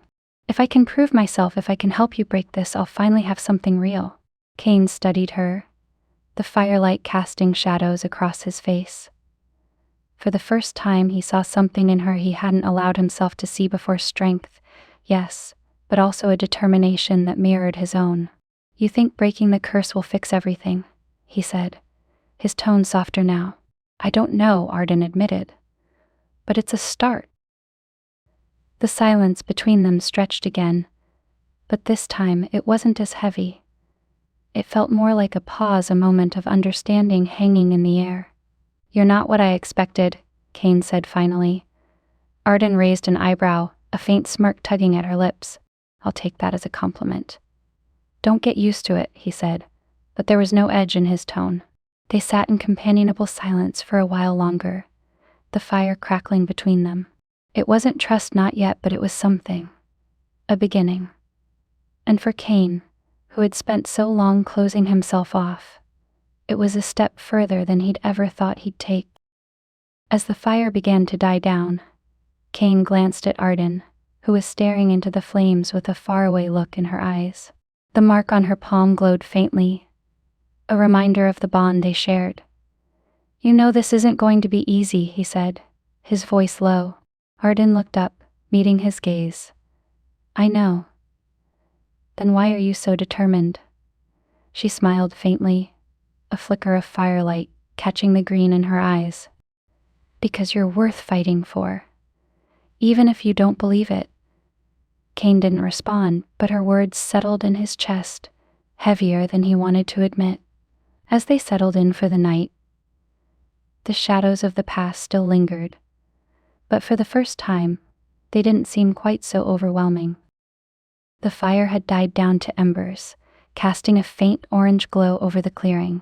Cain Thorn River leaned back against a tree, his arms crossed, his gaze fixed on the shadows dancing in the trees. Across from him, Ardan Mistvale sat cross-legged, her green eyes reflecting the dying light. Neither of them had spoken in a while, but the silence wasn't uncomfortable, it was heavy with anticipation, with everything they'd heard, seen, and couldn't yet say. The mark on Ardan's palm began to tingle again, the faint glow breaking through the darkness. She stared at it, her breath catching as the world around her started to shift. The forest faded, the sounds of the night muffled until they disappeared completely. "Cain," she whispered, her voice tight. His head snapped up, his eyes narrowing as he saw her frozen in place, the glow on her hand spreading. He moved toward her, but before he could reach her, the light consumed her completely, pulling her into a vision. Ardan found herself back in the tomb, but this time, the runes on the walls burned brighter, their light casting sharp shadows over the carved figures. At the center of the room stood Solara's spirit, her expression grave, her silver robes flowing like water. "You've returned," Ardan said, her voice steady despite the unease curling in her chest. "I never truly left," Solara replied. Her gaze softened, but the weight of her presence made the air feel heavy. "You've seen the path ahead. You understand the bond you share with Cain. But there is something you have yet to face." Ardan stepped closer, her hands curling into fists at her sides. "If you're here to tell me more riddles." "This is no riddle," Solara interrupted, her tone sharp. "Breaking the curse will come at a cost. A sacrifice must be made." Ardan's chest tightened. "What kind of sacrifice?" Solara raised a hand, her fingers brushing the air. The runes on the walls flared again, forming two distinct images. On one side, Cain stood tall, his alpha presence undeniable. the weight of his leadership etched into every line of his face. On the other, Ardan knelt before a glowing figure of the Moon Queen, her connection to the goddess radiating from her like a second skin. "You or Cain," Solara said, her voice heavy. "One of you must give up what defines you most." Ardan stared at the images, her heart pounding. "What does that mean?" "For Cain," Solara explained, "it means relinquishing his alpha status. He must step down, severing his connection to the pack and the bond that ties him to leadership. For you, it means severing your connection to the Moon Queen, forsaking her guidance and the power she has given you." Ardan's breath caught. "And if we don't?" "The curse will remain," Solara said simply. "The shadow mate will rise, stronger than ever, and it will destroy everything." The vision shifted, and Ardan found herself standing beside Cain. He was staring at Solara, his jaw tight, his fists clenched. "You're asking me to abandon my pack," he said, his voice low but filled with anger. "I am asking you to save them," Solara replied. "The pack cannot thrive under the weight of this curse. Your pride as Alpha is not worth their lives." Cain turned away, his chest heaving. "You think that's an easy choice? To walk away from everything I've built, everything I've fought for?" "It is not easy," Solara said, her voice softening. "But neither is what I ask of her." She turned to Ardan, her pale eyes piercing. "The Moon Queen has chosen you for a reason. Your connection to her is a gift, but it is also a burden. Severing it would strip you of her power and her protection." Ardan's throat tightened. "And if I do this, what happens to me?" "You will remain," Solara said. "But you will be mortal, vulnerable. The wolves may not accept you as one of their own." The words hit harder than Ardan expected, but she forced herself to meet Solara's gaze. "I don't care about their acceptance. I care about stopping this." The vision dissolved and Ardan found herself back in the clearing. Cain was leaning over her, his face etched with concern, but when her eyes fluttered open, his expression shifted into something unreadable. "What happened?" he asked, his voice gruff. Ardan sat up slowly, her head spinning. "Solara," she said, her voice hoarse. "She told me what it will take to break the curse." Cain's eyes narrowed. "And?" She hesitated, the weight of the vision pressing down on her. "One of us has to sacrifice something important. You, your alpha status, and me," she faltered, looking down at the mark on her palm. "My connection to the Moon Queen." Cain straightened, his expression darkening. "She expects me to give up my pack." "She expects one of us to make a choice," Ardan said, her voice firm. "If we don't, the curse wins." Cain's silence was deafening, the tension between them growing thicker by the second. He turned away, his shoulders stiff, his hands curling into fists. "This is insanity." "It's the truth," Ardan shot back, standing to face him. "And you can't ignore it." He spun to face her, his gray eyes blazing. "You think it's that simple? That I can just walk away from everything? My pack needs me." "And they need you alive," Ardan said, her voice rising. "The curse will destroy you, Cain. If you keep holding onto your pride, there won't be anything left of you or them." The fire crackled between them, the only sound breaking the heavy silence. Cain's chest rose and fell with the force of his breathing, his gaze locked on hers. "This isn't just about me," he said finally, his voice quieter but no less intense. "You'd lose something too. Your power, your connection to the Moon Queen. Are you ready to give that up?" Ardan hesitated, the weight of his words settling over her. She looked down at the mark on her palm, its faint glow a reminder of everything she stood to lose. "If it means breaking the curse," she said softly, "then yes. I'll give it up." Cain stared at her, his expression unreadable, before turning away again. The silence stretched between them, heavy with unspoken fears and unmade decisions. As the first rays of dawn crept over the horizon, the fire's embers glowing faintly, Ardan felt the mark on her palm pulse once more. The Moon Queen's voice echoed in her mind, faint but clear. "The choice will test you both, but the bond must endure." And as Cain stood with his back to her, his silhouette framed by the fading night, Ardan realized that the hardest part of the journey wasn't the tomb or the curse. It was each other. Chapter 5. The stone market was a city in miniature, crumbling stone archways, rickety stalls propped up by weathered wood, and the constant hum of voices bouncing off the cracked walls. Lanterns hung on rusted hooks, casting flickering light over a crowd of wolves and merchants that never seemed to stop moving. The place stank of damp earth and desperation, a mixing pot of pack alliances, rivalries, and secrets. Ardan Mistvale walked a few steps behind Ronan, her green eyes darting across the shifting crowd. She couldn't shake the feeling that something was off. Ronan's usual swagger had been replaced by a clipped pace, his shoulders stiff, his head swiveling too often to scan the market. "I thought we were here for supplies," Ardan said, her tone casual but probing. Ronan didn't look at her. "We are. Stick close. This place isn't exactly friendly to outsiders." The remark stung more than it should have, but Ardan let it slide. She wasn't here to make friends, and Ronan wasn't exactly a ray of sunshine. Still, there was something in his voice, sharp, restless, that set her on edge. Ronan stopped at a stall selling what looked like half-rotted pelts and scraps of bone. He muttered a few words to the merchant, who nodded toward an alley that disappeared between two looming stone buildings. Ardan stepped back, pretending to inspect a rack of rusted blades, but her attention was fixed on Ronan as he slipped into the shadows. "Interesting," she murmured to herself. Waiting until he was out of sight, she moved quickly, her boots silent on the uneven cobblestones. The alley was darker than the rest of the market, its narrow walls pressing in like the jaws of a trap. She ducked behind a stack of crates, her heart pounding in her ears as she peered around the edge. Ronan stood a few feet away, his head tilted as he spoke to a figure cloaked in black. The stranger's face was hidden beneath a hood, but the sharpness of his posture and the way he gestured with precise movements made it clear he wasn't just another merchant. Ardan strained to catch their words, the murmur of the market barely drowning them out. "The Alpha's losing control," Ronan said, his voice low but hard. "The curse is tearing him apart, and the pack's starting to see it." The cloaked figure nodded, their voice a rasp. "And the girl? The one tied to the Moon Queen?" "She's making it worse," Ronan snapped. "Cain's distracted. Half the warriors are whispering about her being the cause of all this."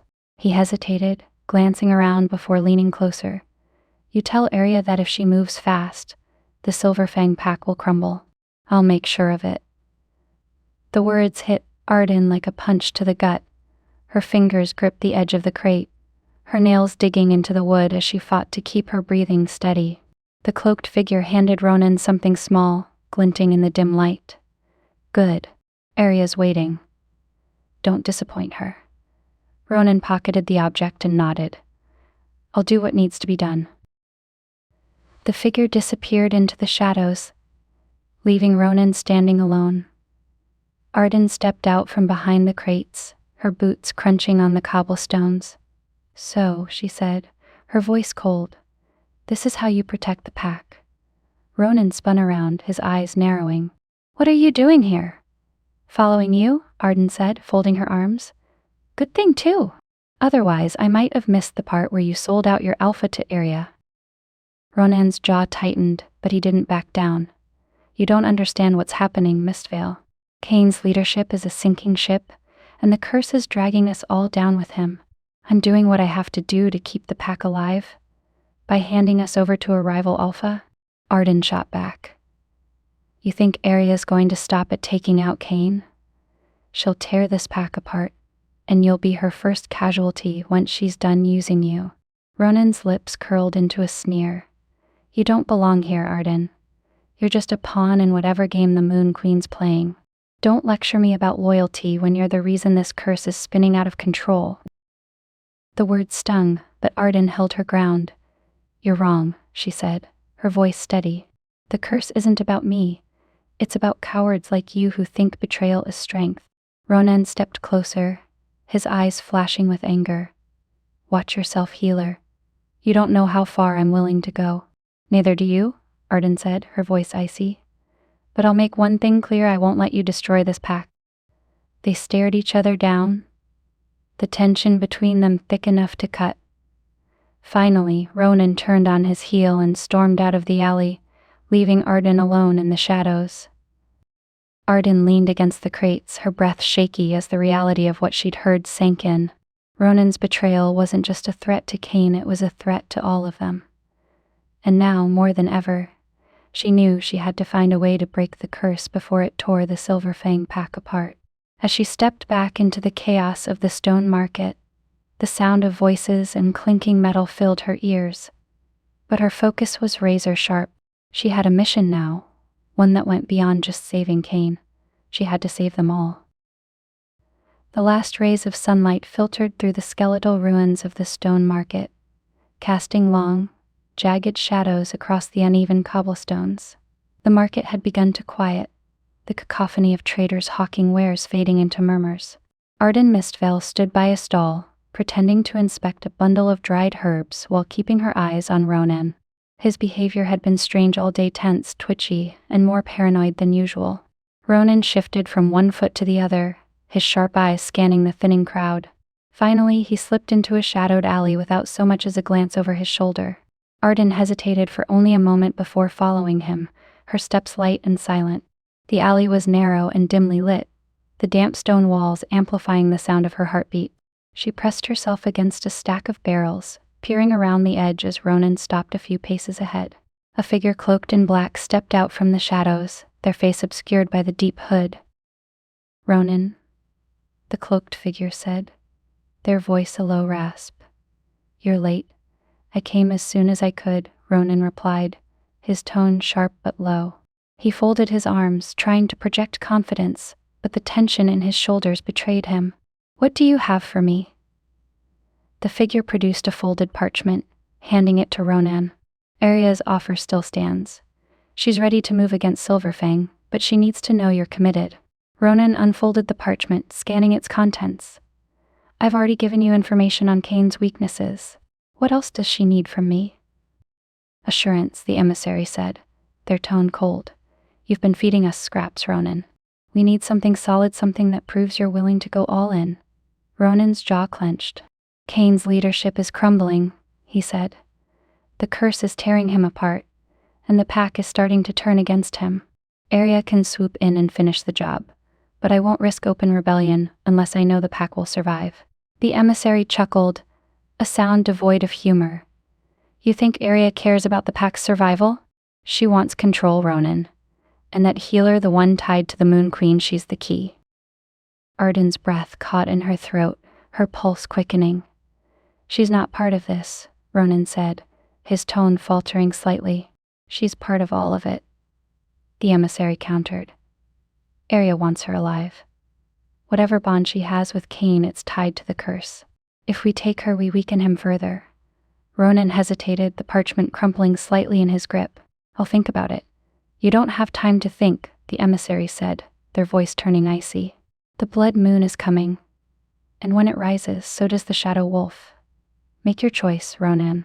Soon, the figure melted back into the shadows, leaving Ronan standing alone in the alley. Ardan stepped out from her hiding spot, her boots crunching against the cobblestones. "So this is what you've been up to." Ronan spun around, his eyes narrowing as they landed on her. "Ardan," he said, his voice laced with irritation. "You shouldn't be here. And you shouldn't be selling out your pack," she shot back, crossing her arms. "Do you have any idea what you're doing? What you're risking?" "I'm risking everything," Ronan snapped, "because Cain is driving us straight into ruin. The curse has made him unstable, and the pack needs stability. Aria can give us that." "Aria?" Ardan's voice rose, disbelief coloring her tone. "She's not offering stability, she's offering a noose. Do you really think she'll stop at Cain?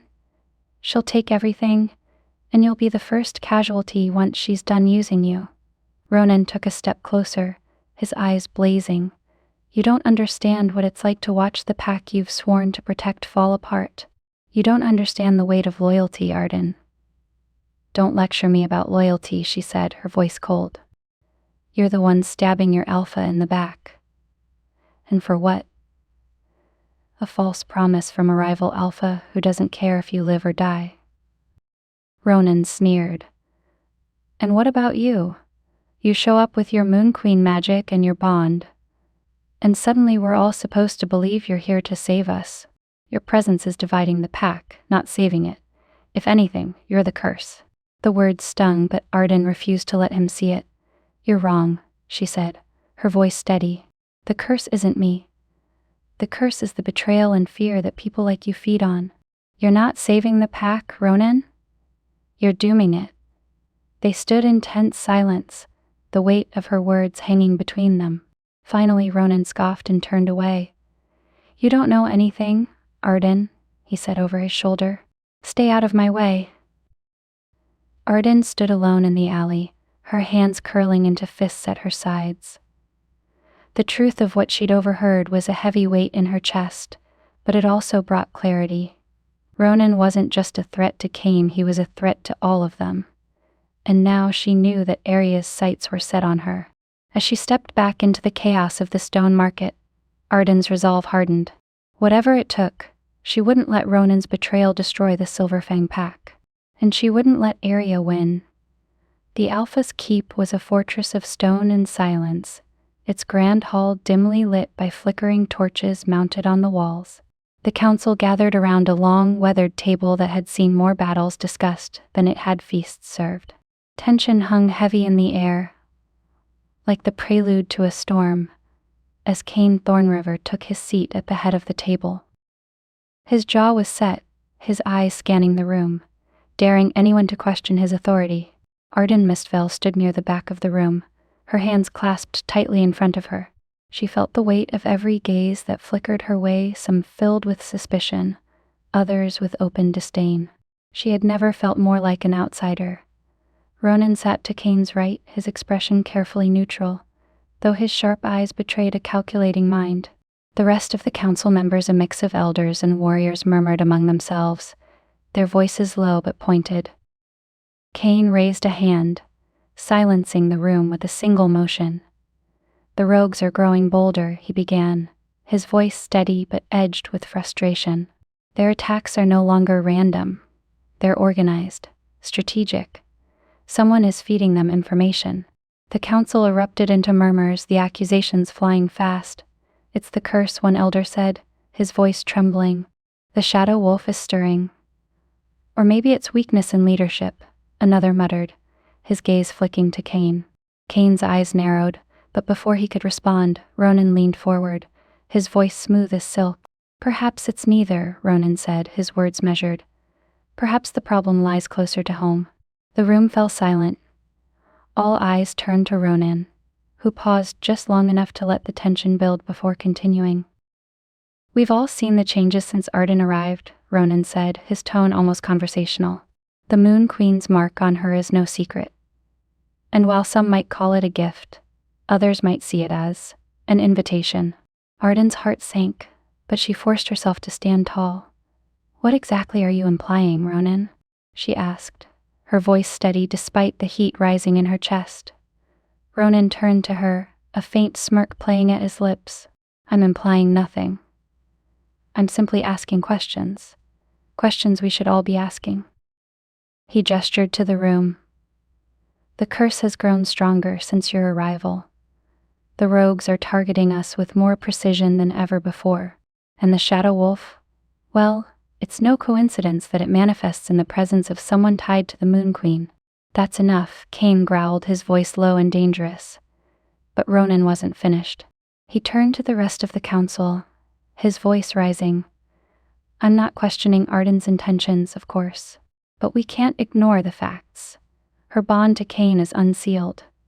The Moon Queen's influence is unpredictable, and the pack is paying the price for it." The murmur started again, louder this time. "Maybe he's right. We didn't have these problems before she showed up. The curse, it could be tied to her." Ardan stepped forward, her voice cutting through the noise. "The curse isn't tied to me," she said, her green eyes flashing. "It's tied to Cain's bloodline, something that existed long before I ever set foot in this pack." Her gaze swept across the room, daring anyone to challenge her. "You're looking for someone to blame, because it's easier than facing the truth. But pointing fingers won't break the curse. It won't save your pack." only facing it head-on. The room fell silent again, but the tension was palpable. The doors to the hall creaked open, and all heads turned as Sable Evanstar stepped inside. The seer moved with an eerie grace, her silver hair shimmering in the torchlight, her piercing eyes scanning the room. "You bicker like pups fighting over scraps," she said, her voice cold and sharp. And all the while, the shadow wolf grows stronger. Sable moved to the center of the room, her presence commanding. "The blood moon is coming. When it rises, the shadow wolf will take its true form. It will strike at your weaknesses, your divisions, and your fears. If you do not unite, you will fall." She turned to Cain, her gaze unwavering. "And you, Alpha. The bond you reject is the only thing standing between your pack and destruction. The shadow wolf feeds on your denial. The longer you resist, the stronger it becomes." Cain's jaw tightened, his hands gripping the edge of the table. Sable's eyes shifted to Ronan. "And betrayal will only hasten its rise." Ronan stiffened, but he said nothing. As Sable's words hung in the air, the room erupted once more. Some council members argued for immediate action, while others continued to cast blame. Ardan felt the weight of their distrust, but she also saw something else, a crack in their unity, one that Ronan was expertly exploiting. Cain finally stood, his voice cutting through the chaos. "Enough. The council is dismissed. We'll reconvene when we have actionable plans." One by one, the council members filed out, their whispers trailing behind them. Ronan was the last to leave, glancing at Ardan before disappearing into the shadows. As the room emptied, Ardan approached Cain, her expression wary. "You know Ronan's trying to undermine you, don't you?" Cain nodded, his shoulders heavy with the weight of leadership. "I know, but I can't call him out without proof. Not yet." Ardan hesitated, then placed a hand on his arm. "He's not just undermining you. He's undermining us. And if we don't stop him, the shadow wolf won't need to tear us apart, we'll do it ourselves." Cain met her gaze, something unreadable flickering in his eyes. "I won't let that happen." Ardan nodded, though the tension in her chest didn't ease. The battle against the curse was no longer just about breaking it, it was about surviving the divisions it created. The room grew darker as the torches along the walls sputtered, casting long shadows over the faces of the pack council. The air felt heavier, thicker, like the storm outside the keep had seeped into the hall itself. The tension was so sharp you could cut it with a blade, and everyone was looking for someone to blame. Cain Thorn River leaned forward, his hands braced against the table, his jaw set in that stubborn way of his. "We need unity now more than ever," he growled. "If we're divided, we've already lost." Ronan, sitting too comfortably for Ardan's liking, leaned back in his chair and tilted his head, his voice smooth as silk. "And what if the division is coming from within? What if it's not the rogues or the shadow wolf that will destroy us, but something or someone closer to home?" His words sent a ripple through the room, murmurs rising like an undertow. Ardan's chest tightened as she saw the way some of the elders glanced her way, suspicion flickering in their eyes. "I've had enough of this," she snapped, stepping forward. Her voice was clear and sharp, cutting through the murmurs. "Blaming each other won't solve anything. We need to focus on breaking the curse, not tearing each other apart." "And how do we do that?" Ronan asked, his eyes narrowing. "By trusting the Moon Queen's chosen, who just happened to show up when the curse grew stronger. Forgive me if I'm skeptical." The hall doors creaked open, and the murmurs fell silent as Sable Evanstar strode in. Her presence was like ice on a flame, extinguishing every voice in the room. Dressed in flowing robes that shimmered with silver thread, she moved with an eerie grace, her piercing eyes sweeping the room. "You bicker like pups snapping over scraps," she said, her voice low and cutting. "And all the while, the true danger grows." The torches flared as she spoke, their light casting shadows that danced unnaturally across the walls. The pack members shifted uneasily in their seats, even Ronan, who suddenly looked less confident. Cain straightened, his expression hard but respectful. "Sable, if you've come with guidance, we need it now." Sable stopped at the head of the table, her hands resting lightly on its surface. She stared at Cain, then at Ardan, her gaze lingering before sweeping over the rest of the room.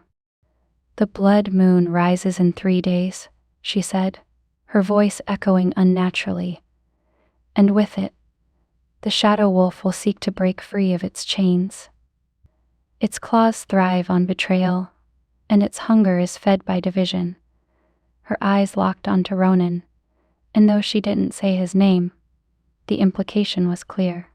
Ronan stiffened, but he didn't speak. Sable continued, her voice dropping lower, the weight of her words pressing on the room like a physical force. "An attack will come under the blood moon's light, and it will test the strength of this pack. If you fail to stand together, you will fall. All of you." She turned to Cain. "Alpha, the bond you reject is the only weapon strong enough to break the curse. Deny it any longer, and you risk losing everything." Cain's fists clenched, his jaw tightening as he avoided looking at Ardan. The tension in his shoulders was visible, and the room felt like it was holding its breath, waiting for his response. Finally, Sable stepped back from the table. "You have 3 days. The choices you make between now and then will decide whether this pack survives or whether it becomes another tragedy in the Shadow Wolf's legacy." She turned and left the room as abruptly as she had entered, leaving an oppressive silence in her wake. As the council began to disperse, Ardan moved toward Ronan, her anger bubbling just beneath the surface. "You're playing a dangerous game," she said, her voice low but sharp. Ronan glanced at her, his expression cool and unbothered. "And what game is that?" "Undermining Cain. Undermining us," she hissed. "You think you're doing what's best for the pack, but all you're doing is making us weaker." Ronan stepped closer, his voice dropping so only she could hear. "And you think you're the savior this pack needs? The Moon Queen's chosen? You don't belong here, Ardan. You never did. The pack sees it, even if Cain doesn't." Ardan's fists clenched, but she forced herself to take a step back. "I'm not going to let you destroy everything because you're afraid of change." Ronan smirked. "Afraid of change? No, Mistvale. I'm afraid of what happens when you're the one holding the reins, and I'm not alone." His words struck deeper than she wanted to admit, and as he walked away, Ardan felt the stares of the remaining pack members lingering on her. Whispers followed in Ronan's wake, and she knew the damage he was doing wasn't something she could easily undo. Ardan stepped outside the keep, the cold night air biting against her skin. She looked up at the moon, her chest tight with frustration. Ronan was poisoning the pack against her, and Cain was too consumed by his own fears to stop it. But she wasn't going to let them win, not Ronan, not the Shadow Wolf, and not the curse. She closed her eyes, the mark on her palm tingling faintly. If the pack wouldn't trust her, she'd prove herself through action. The blood moon was coming, and with it, the fight of their lives. And Ardan was determined to be ready. The Moonspire Temple stood like a ghost of a forgotten time, its jagged spires clawing at the sky, silhouetted against the pale glow of the rising moon. Cracks ran through the stone walls, and faint carvings of the Moon Queen's sigils shimmered faintly in the moonlight, casting an otherworldly glow on the ruins. The air was heavy, thick with the weight of ancient power, and something darker lingering beneath. Cain Thorn River moved through the crumbled remains of the temple, with the fluid precision of a predator, his eyes scanning the shadows that stretched long and deep across the rocky terrain. Behind him, Ardan Mistvale kept her steps light, her senses on high alert. There was something off about the silence that wrapped around the patrol, something too quiet, too unnatural. "It doesn't feel right," Ardan murmured, her voice barely louder than a whisper. Cain's jaw tightened. "It's not supposed to feel right. This place hasn't seen a living wolf in generations." Ahead of them, 2 warriors flanked the patrol, their heads swiveling as they scanned the ruins. The air carried a faint metallic tang, the kind of scent that came before blood. The attack came swift and brutal. A shadow moved too fast for the eye to follow, and then another. The first warrior went down with a choked growl, his body dragged into the shadows before anyone could react. "Rogues," Cain barked, his voice cutting through the eerie silence like a blade. The remaining patrol formed a defensive circle, their weapons drawn, but the rogues didn't rush them. Instead, they prowled just beyond the light, their eyes glowing faintly in the darkness. Their movements were calculated, precise. This wasn't the disorganized chaos of a typical rogue attack. This was a trap. Cain, Ardan said, her voice steady but urgent. They're trying to isolate us. Cain's eyes flicked to her, his instincts screaming to keep her close. But before he could respond, the ground beneath them shifted. A net of vines, thick and unnatural, shot up from the earth, forcing the group apart. Ardan was yanked backward, her hands scrambling to tear at the vines as they tightened around her waist. Ardan! Cain roared, slashing through the vines that blocked his path. But the rogues moved faster. Ardan was dragged away from the group, her figure disappearing into the shadows as Cain's voice echoed in her ears. The rogues brought Ardan to the edge of the ruins where the moonlight painted the ground in pale silver. Her captors were strong, their claws digging into her arms as they forced her to kneel. She glared up at them, defiance blazing in her eyes despite the tightness in her chest. A figure emerged from the shadows, a wolf with an aura of authority that Ardan recognized instantly. Arya. The rival Alpha was tall and imposing, her fur streaked with scars that spoke of countless battles. Her golden eyes gleamed with a cold, calculating light as she looked down at Ardan. Well, well, Arya said, her voice dripping with satisfaction. The Moon Queen's chosen, all wrapped up and delivered to me. What do you want? Ardan spat, struggling against the rogues holding her. Arya crouched in front of her, her expression turning almost pitying. What I want is simple, little healer. You're going to help me summon the Shadow Wolf. Ardan's blood ran cold. You don't know what you're playing with, she said. The Shadow Wolf will destroy everything including you. Arya laughed, a sound devoid of humor. You think I don't know that? The difference is, I'm prepared to control it. Your bond with Cain, your connection to the Moon Queen makes you the perfect vessel. With you, I'll command the Shadow Wolf, and Silver Fang will fall. Ardan's heart pounded, but she kept her voice steady. You're a fool if you think the Shadow Wolf can be controlled. It'll destroy you the moment it's free. Arya's smile sharpened. Then I suppose I'll just have to make sure you don't fail me. Cain tore through the rogues with a ferocity that bordered on primal. His claws slashed through flesh and bone, his growls echoing off the temple walls. The warriors at his side fought valiantly, but Cain's focus was singular. Find Ardan. He broke through the final line of rogues, emerging into the clearing where Ardan knelt before Arya. The sight of her bound but unbroken ignited something in him, a fury that burned hotter than the moonlight above. Let her go, Arya, Cain snarled, his voice low and deadly. Arya turned to him, unfazed by the blood dripping from his claws. You're too late, Thorn River. She's already mine. Cain didn't wait for her to finish.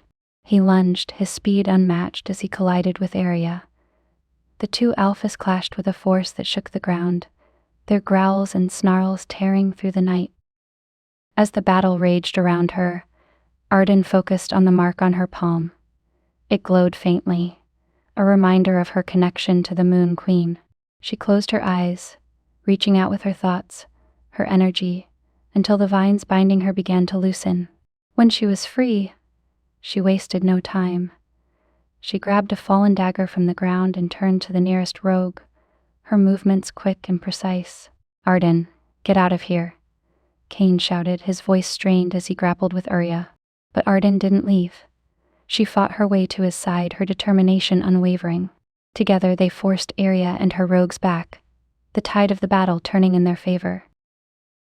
The rogues retreated into the shadows, their numbers decimated. Arya stood at the edge of the clearing, her golden eyes locked on Cain and Ardan. This isn't over, she hissed, her voice venomous. The blood moon will rise, and when it does, you'll see just how powerless you really are. With that, she disappeared, leaving Cain and Ardan standing alone in the ruins. Cain turned to Ardan, his breathing heavy, his gray eyes stormy. Are you hurt?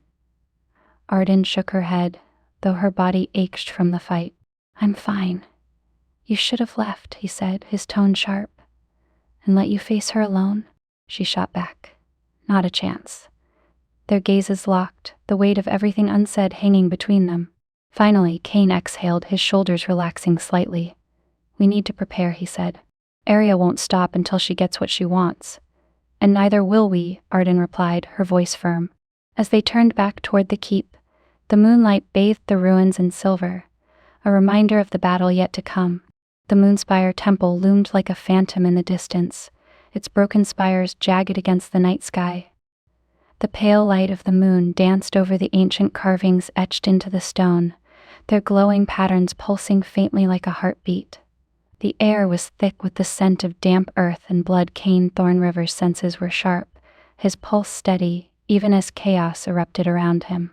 He tore through another rogue, his claws slicing cleanly through the attacker's flank. His warriors fought alongside him, but the rogues were relentless, their ambush precise. Cain's instincts told him this wasn't just an attack, it was a calculated move. And the prize wasn't the warriors of Silver Fang, it was Ardan. Push forward, Cain barked, his voice carrying over the sounds of the battle. We don't stop until we reach her. The path to the Moonspire was a battlefield. Rogues darted in and out of the shadows, their glowing eyes like fireflies in the darkness. Cain moved with precision, his strikes lethal. But for every rogue that fell, 2 more seemed to take their place. He glanced back to see his warriors struggling to hold their ground. Ronan wasn't there, he'd disappeared after the ambush, his absence gnawing at Cain like a wound. But there wasn't time to dwell on betrayal. Ardan was somewhere ahead, and every second counted. Cain, one of his warriors called out, pointing toward the glowing ruins. They've taken her to the temple. Cain's heart tightened. The Moonspire temple wasn't just a relic, it was a place tied to the curse, a place where the lines between the physical and the mystical blurred. If the rogues were trying to use Ardan as part of some twisted ritual, then the stakes were higher than he'd feared. Ardan struggled against the ropes binding her wrists, her breath ragged as 2 rogues dragged her deeper into the temple. The air here was colder, heavier, as though the walls themselves were alive and watching.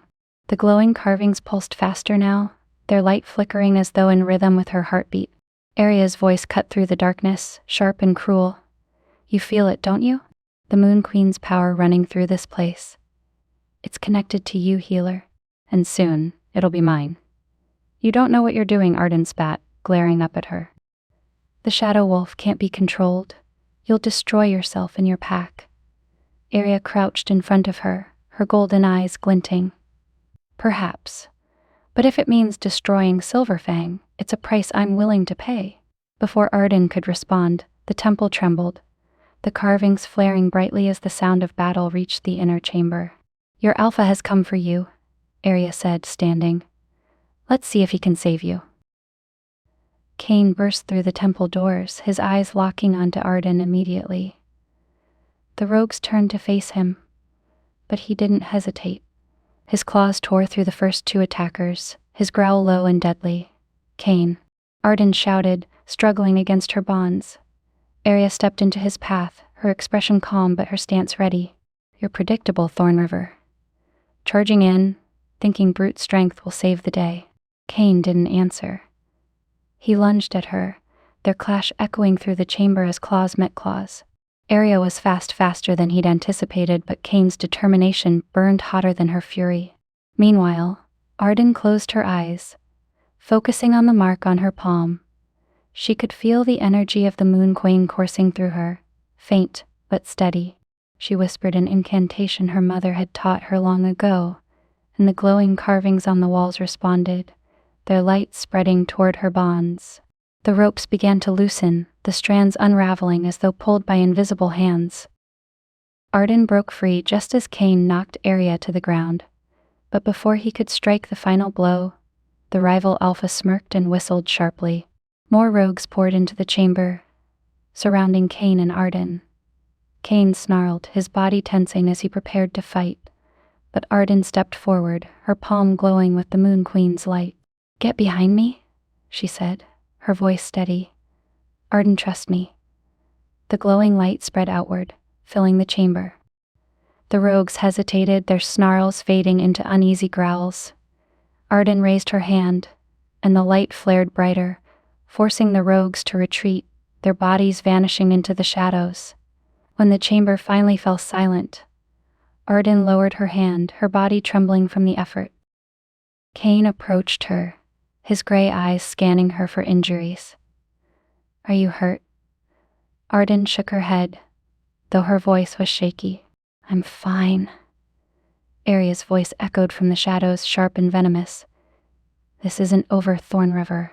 The blood moon will rise, and when it does, the shadow wolf will devour everything you hold dear." Before Cain could respond, Aria disappeared, her presence leaving an ominous weight in the air. Cain turned to Ardan, his expression softer than she'd ever seen it. "You saved us," he said, his voice low. Ardan met his gaze, her chin lifting. "We saved each other." The words hung between them, heavy with meaning. Finally, Cain nodded, his hand brushing hers briefly before he turned toward the temple's exit. As they stepped out into the moonlit night, the ruins of the moon spire behind them, Ardan felt the weight of what lay ahead. The blood moon was coming, and with it, a battle that would test everything: her bond with Cain, her connection to the Moon Queen, and the strength of the pack itself. But for now they had survived, and survival, she knew, was the first step to victory. Chapter 6. The entrance to Solara's tomb yawned open like the mouth of a beast, jagged and dark against the silver glow of the moonlight. The air was colder here, a biting chill that clung to the skin and wormed its way into the bones. Cain Thorn River stepped inside, his boots crunching softly against the loose gravel on the ground. He didn't look back at Ardan Mistvale, but he felt her presence behind him, steady, sure, and as unrelenting as the pull of the moon. The inside of the tomb felt alive, the carvings on the walls glowing faintly, pulsing like a heartbeat. The air was thick, heavy with the scent of damp stone and something darker, sharper, like iron. Cain's jaw tightened as he scanned the narrow passage ahead. "Does it feel different to you?" Ardan asked, her voice low. Cain nodded once, his eyes narrowing. "It's colder than it was before. Like the air's been drained of life." Ardan's gaze drifted to the glowing carvings, her fingers brushing lightly over the symbols. "The shadow wolf's presence is stronger here. It's feeding off something: our doubts, maybe. Our fears." Cain didn't respond, but the weight of her words settled heavily on his shoulders. They reached the heart of the tomb, a circular chamber where the carvings on the walls converged into a swirling pattern at the center of the floor. The glow intensified, illuminating the cracks in the ancient stone and casting long shadows that seemed to move on their own. Then, the temperature dropped sharply, and a faint mist began to rise from the carvings. Cain's hand instinctively went to his dagger, but Ardan touched his arm lightly. "Wait," she said. "It's her." The mist coalesced into a figure: Solara. Her form was ethereal, her features sharp and striking, though her eyes carried the weight of centuries of pain. This time there was no anger in her expression, no fiery vengeance. Instead, there was sorrow. "Solara," Ardan whispered. The spirit turned her gaze to Ardan, then to Cain. "You've returned," Solara said, her voice soft but laced with regret. "And the curse grows stronger." Cain stepped forward, his expression hard. "You summoned the shadow wolf. You cursed my bloodline, and now it's threatening to destroy everything. Why?" Solara's gaze shifted to him, her shoulders slumping slightly. "I summoned the shadow wolf out of grief, out of rage. I was betrayed by the one I loved most, your ancestor. He rejected me for power, cast me aside like I was nothing. My pain gave birth to the shadow wolf, a creature born of vengeance." She looked down, her form flickering slightly. "But I didn't realize what I had unleashed. The shadow wolf is no longer bound by my pain alone. It has grown, fed by the denial and fear of your bloodline." Her eyes flicked to Ardan. "And now it feeds on you as well, in your doubts, your hesitations. Every moment of division between you and Cain strengthens it." Ardan's chest tightened. "How do we stop it?" Solara's form grew steadier, her voice gaining strength. "Unity. The bond between you is the key. Only through true, selfless unity can you weaken the shadow wolf. But the path will not be easy. The creature thrives on betrayal and division, and it will do everything in its power to tear you apart. Cain's fists clenched at his sides. You're asking me to trust a bond I never wanted, a bond that's been nothing but a curse to my family. Solara's gaze sharpened. And what has your denial brought you, Alpha? Strength? Or ruin? The curse is not the bond, it is your refusal to accept it. Her words hit like a blow, but Cain held her gaze, his expression unreadable. Solara turned back to Ardan, her voice softening. And you, healer.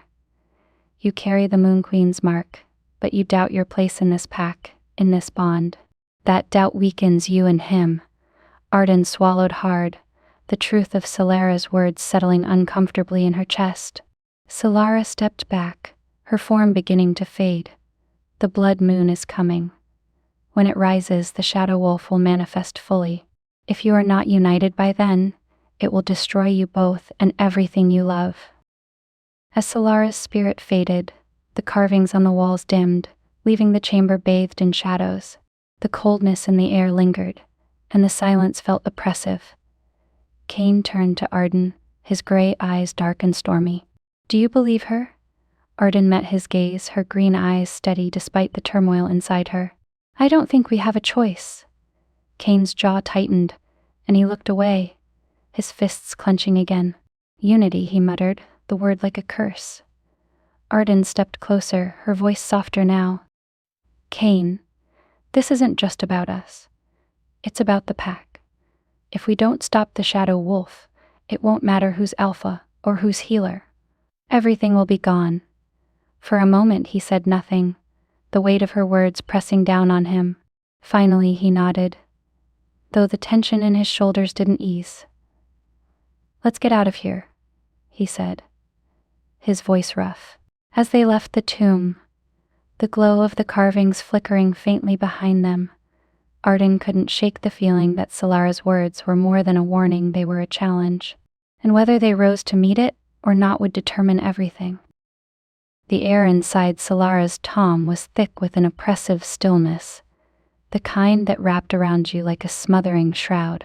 Cain and Ardan stood in the heart of the ancient chamber, where the glowing carvings on the walls flickered like dying embers. The room seemed to hum with a low vibration, the kind that you felt in your chest more than heard. Cain's shoulders were taut, his body coiled like a spring. Ardan's green eyes darted around the chamber, wary of every shadow, every flicker of light. Neither spoke, but the weight of unspoken questions hung heavy between them. And then, the temperature dropped. The carvings on the walls brightened, casting eerie, dancing shadows. A faint mist began to swirl in the center of the room, coalescing into the spectral form of Solara. Her presence seemed heavier this time, her expression more grave. You've returned, Solara said, her voice carrying a weight that made the room seem even smaller. And so has the shadow wolf. Cain took a step forward, his gray eyes narrowing. No riddles this time, Solara. We need answers. What's happening? Why is the shadow wolf growing stronger? Solara's gaze swept over him, then lingered on Ardan. The shadow wolf has always been bound to the blood moon, she began, her tone laced with regret. It is the moment when its power reaches its peak, when it can finally break free of its chains. But this time, the blood moon carries more danger than ever before. She turned to Ardan, her expression unreadable. Because of you. Ardan stiffened, her hands curling into fists. What does that mean? Solara's voice softened, but the gravity of her words cut deep. Aria plans to use you, Ardan. Your connection to the Moon Queen makes you a conduit for power that the Shadow Wolf can harness. If she succeeds, the Shadow Wolf will be unbound. It will destroy everything in its path, starting with Cain's pack. Cain growled low in his throat, his fists clenching. Why Ardan? Why not me? Solara's gaze turned to him, her spectral form flickering slightly. Because Ardan is untainted by the curse that plagues your bloodline. She is pure, a vessel capable of amplifying the Shadow Wolf's power beyond anything I ever imagined. Ardan's voice was steady, but the tension in her shoulders betrayed her unease. Why would Aria do this? She can't control the shadow wolf, it'll destroy her too. Solara's lips curled into a bitter smile. Arya believes she can control it. She is blinded by ambition, by her hatred for Silver Fang. She sees the shadow wolf as a weapon, one that will bring her ultimate victory. But she doesn't understand its true nature. What is its true nature? Ardan asked, her voice barely above a whisper. Solara's form grew darker, her features more shadowed. The shadow wolf was born of betrayal and vengeance. It thrives on division, on fear, on doubt. It is not a weapon to be wielded, it is a force of destruction, unstoppable once unleashed. She turned to Cain, her voice sharp. And it feeds on you, Alpha. Your denial of the bond, your refusal to accept what you fear most, it gives the shadow wolf strength. Every moment you push Ardan away, you weaken your ability to fight it. Cain's jaw tightened, his gray eyes flashing with defiance. I didn't ask for this bond. I didn't ask for any of it. Solara's gaze didn't waver. Neither did I. But the choices we make define our fate, not the ones we are given. The carvings on the walls began to glow brighter, the light pulsating like a heartbeat. Solara's form flickered, her voice turning more urgent. The blood moon is coming, and with it, the shadow wolf will manifest fully. Arya will use Ardan to unleash its power, and when she does, nothing will stop it. Ardan stepped forward, her voice firm despite the fear swirling in her chest. How do we stop her? Solara's eyes softened, and for a moment, the weight of centuries of regret showed in her expression. The bond between you is the key. Unity is the only thing that can weaken the shadow wolf. But it is not enough to fight together, you must trust each other completely and without hesitation. Only then can you sever the shadow wolf's connection to this world. Cain's fists clenched again, his body rigid. And if we don't? Solara's gaze darkened. If you don't, then the shadow wolf will destroy you, your pack and everything you hold dear. It will feed on your failures, on your divisions, until there is nothing left. Solara's form began to fade, her final words echoing through the chamber. The blood moon rises. Choose wisely. As the light dimmed and the chamber returned to its oppressive silence, Cain turned to Ardan, his expression unreadable. Unity, he said, the word dripping with bitterness. That's what she wants from us. Ardan met his gaze, her green eyes flashing. She wants us to stop pretending we can do this alone. If we don't figure out how to work together, Cain, none of this will matter. He scoffed, turning away. Easy for you to say. You're not the one cursed. Ardan's patience snapped. You think this is easy for me? I didn't ask for this either, Cain. But here we are. And if you keep fighting me instead of the real enemy, you're going to lose everything. The words hung between them, heavy and unyielding. Finally, Cain exhaled, running a hand through his dark hair. Let's get out of here, he muttered, his voice quieter now. Ardan didn't respond, but as they left the tomb, her resolve hardened. The shadow wolf was coming, and if Cain wouldn't face his fears, she would find a way to do it herself. The fire in Cain's chambers had burned low, leaving the room cloaked in shadows. The flickering embers cast jagged patterns across the stone walls, twisting and writhing like restless spirits. Outside, the wind howled, carrying with it the faint echo of something unnatural, a low, guttural growl that sent a shiver down his spine. Cain Thorn River lay on his cot, his body tense even in supposed rest. Sleep was a fleeting thing, haunted by the weight of his failures and the unrelenting pull of the bond he refused to accept. But tonight, the unease was sharper, more insistent. It wasn't just the curse gnawing at the edges of his mind, it was something else. The air in the room shifted, growing colder. Cain's eyes snapped open, and his breath fogged in the sudden chill. He sat up, his hand instinctively reaching for the blade beside his bed. You won't need that, a voice purred, smooth and syrupy, dripping with dangerous allure. Cain's eyes darted around the room, but the voice seemed to come from everywhere and nowhere all at once. Then, out of the dim light of the dying fire, it emerged a wolf, but not one of flesh and blood. The creature was ethereal, its form a shimmering shadow that rippled and shifted as though made of smoke. Its eyes glowed with an unnatural silver light, piercing and hypnotic. "You," Cain growled, his voice low and dangerous.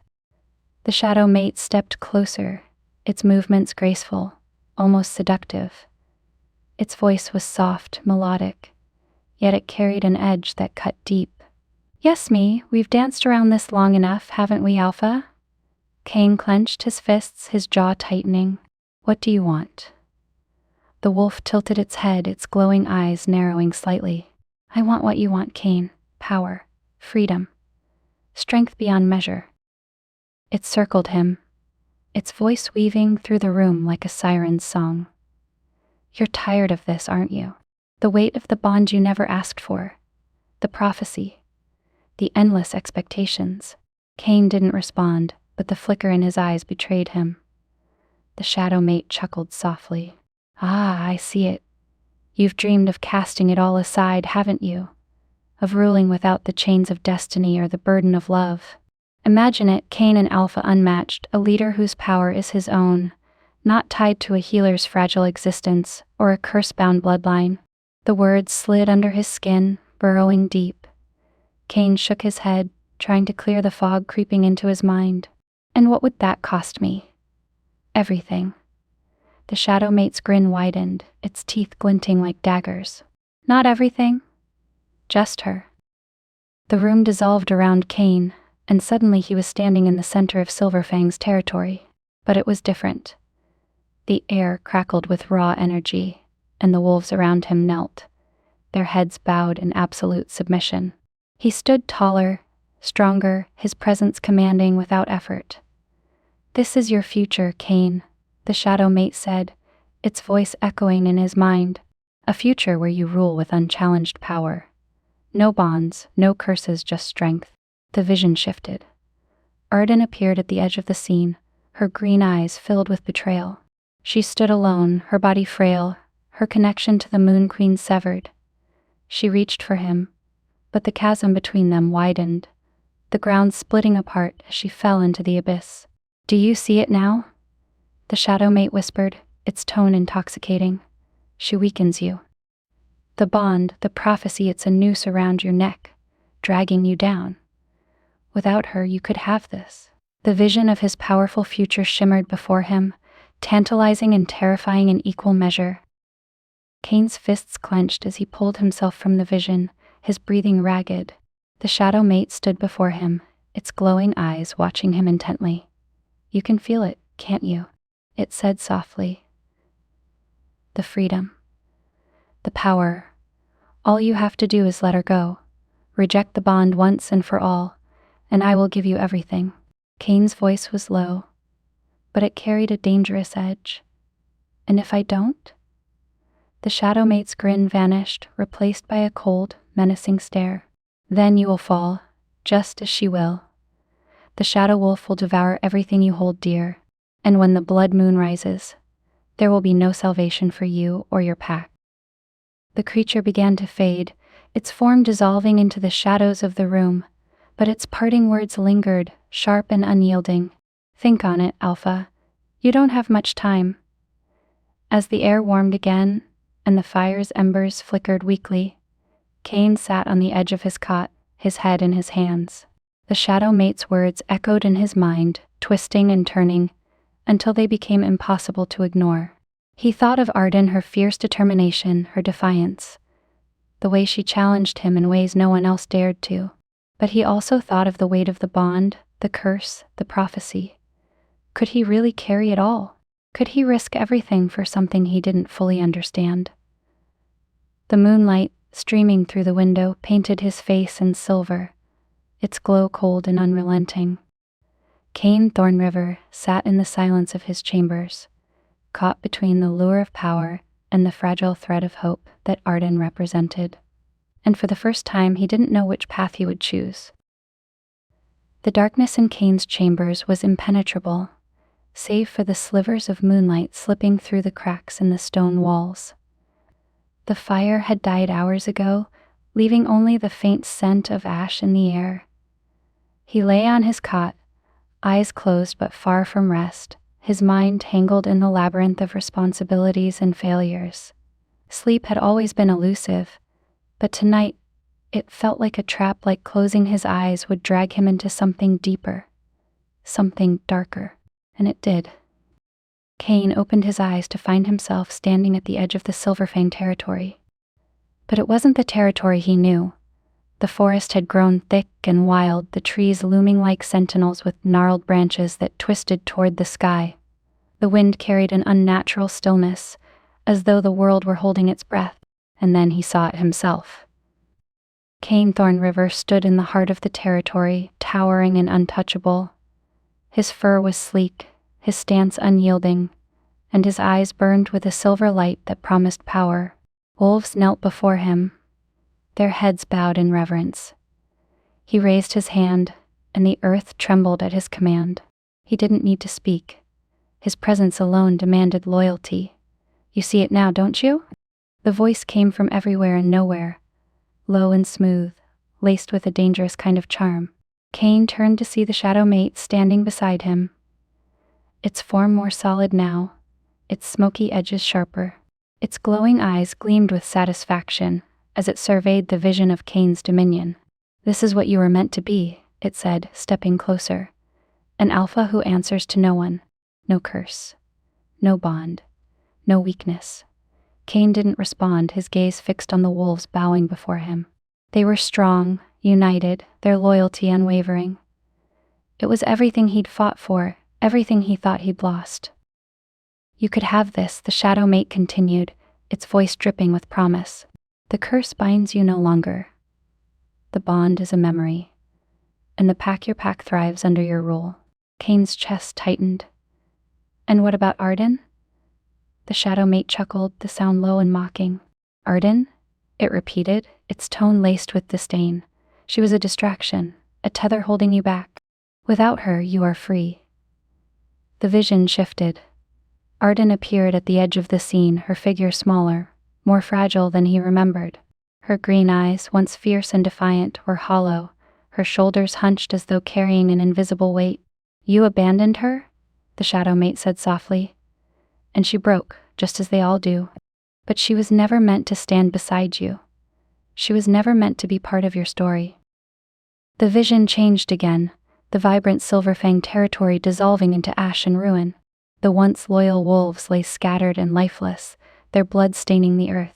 Ardan stood alone in the center of it all, her body trembling, her hands clutching the mark on her palm, as though it were a curse she couldn't escape. Her voice was faint, barely audible. "You could have stopped this, Cain." Cain's breath caught in his throat as the scene shattered into darkness. The sound of laughter filled the void, low, guttural, and cruel. The shadow mate stepped into view, its smoky form shifting and twisting like a living nightmare. "This is what happens when you deny what's in front of you," it said, its voice sharp and cutting now.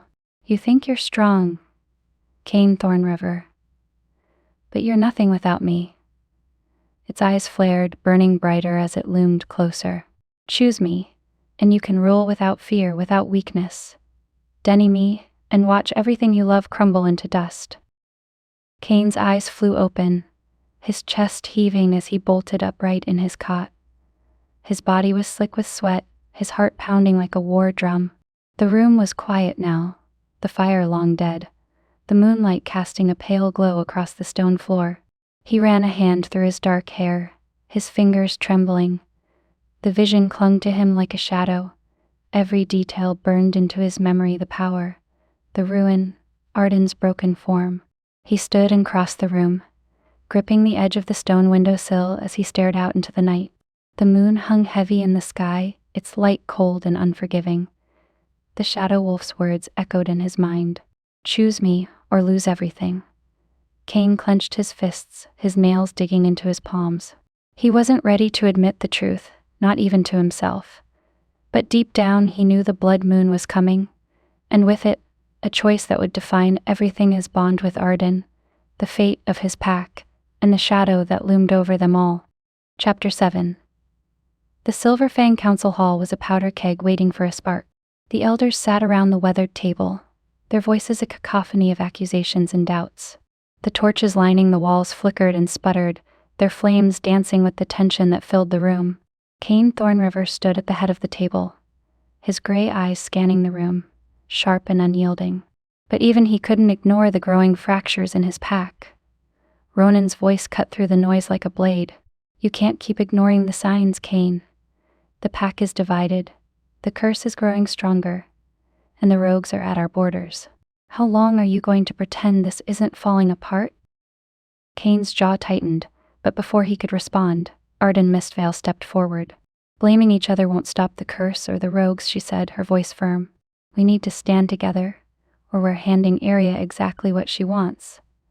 Ronan sneered, his tone dripping with disdain. And what do you know about what Arya wants, healer? You've brought nothing but division since the day you arrived. The room erupted into shouts, the pack tearing itself apart with words. Cain slammed his fist on the table, the sound reverberating through the hall. Enough, he barked, his voice silencing the chaos. But before he could regain control, the doors to the hall burst open. A rogue wolf stepped into the hall, his fur matted and his eyes wild. He snarled as he addressed the room. Alpha Arya sends her regards. Before anyone could react, the rogue army poured in behind him, their movements calculated and deadly. The Silver Fang warriors sprang into action, but the rogues were prepared.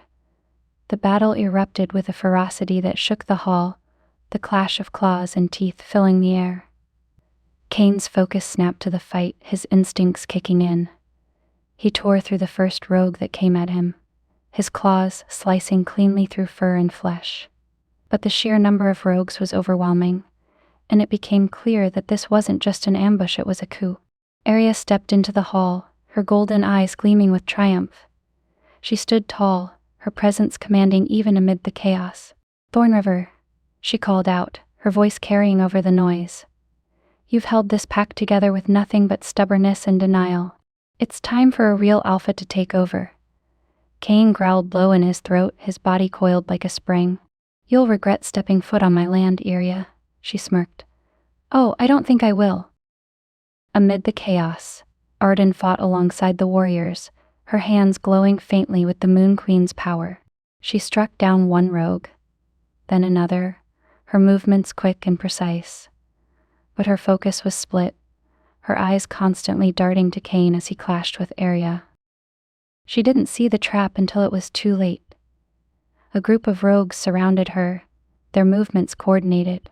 One lunged for her, and as she dodged, another struck from behind, knocking her off balance. Ardan hit the ground hard, her head spinning as the rogues closed in. Ardan. Cain's voice cut through the noise, his tone filled with a rare desperation. She tried to fight back, her powers flaring briefly, but the rogues were relentless. They bound her hands with chains that seemed to sap her strength, their cold metal biting into her skin. Arya turned her gaze to Ardan, a cruel smile curling her lips. Take her to the Moonspire Temple, she ordered. The blood moon rises tonight, and she has a role to play. Cain lunged toward Ardan, his claws tearing through anyone in his path. But the rogues dragged her out of the hall before he could reach her. With Ardan gone, the Silver Fang warriors faltered. The unity that had held them together was unraveling, and the rogues capitalized on the confusion.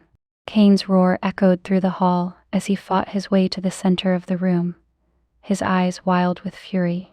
Hold your ground, he commanded, his voice breaking through the noise.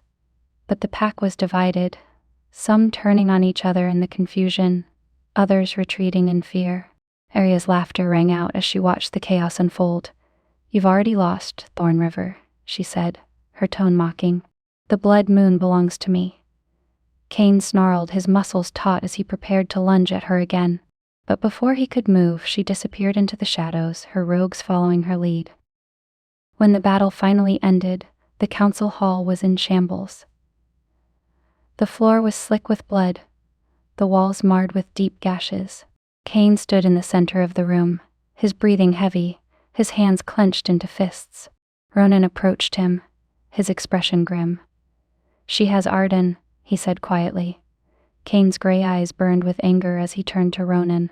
And I'll get her back. The pack is fractured, Ronan said, his tone cautious. You can't lead them into another fight like this." Cain's voice was low, but it carried the weight of his resolve. "I don't care how fractured we are. If Arya thinks she can take what's mine, she's about to learn just how wrong she is." As the moon rose higher in the sky, its light bleeding red across the territory, Cain stood at the edge of the hall, his gaze fixed on the distant silhouette of the Moonspire Temple. The blood moon was coming, and with it, the battle that would decide everything. Would you like to expand on the dynamics between Cain and the pack, or focus on Ardan's journey as a captive in the next scene? The council hall was eerily quiet now, the blood and sweat of battle lingering in the air. The torches along the walls burned low, casting faint flickers of light across the devastation. Cain Thorn River stood in the center of the room, his shoulders squared, his fists clenched so tight his knuckles turned white. Around him, what remained of his council looked battered, defeated, but none of them looked as broken as Cain felt. Ardan was gone. The thought burned in his chest like an ember that refused to die. She'd been taken, dragged off by Arya's rogues, and he hadn't been able to stop it. He clenched his jaw, fighting against the tide of emotions rising in him: anger, guilt, fear.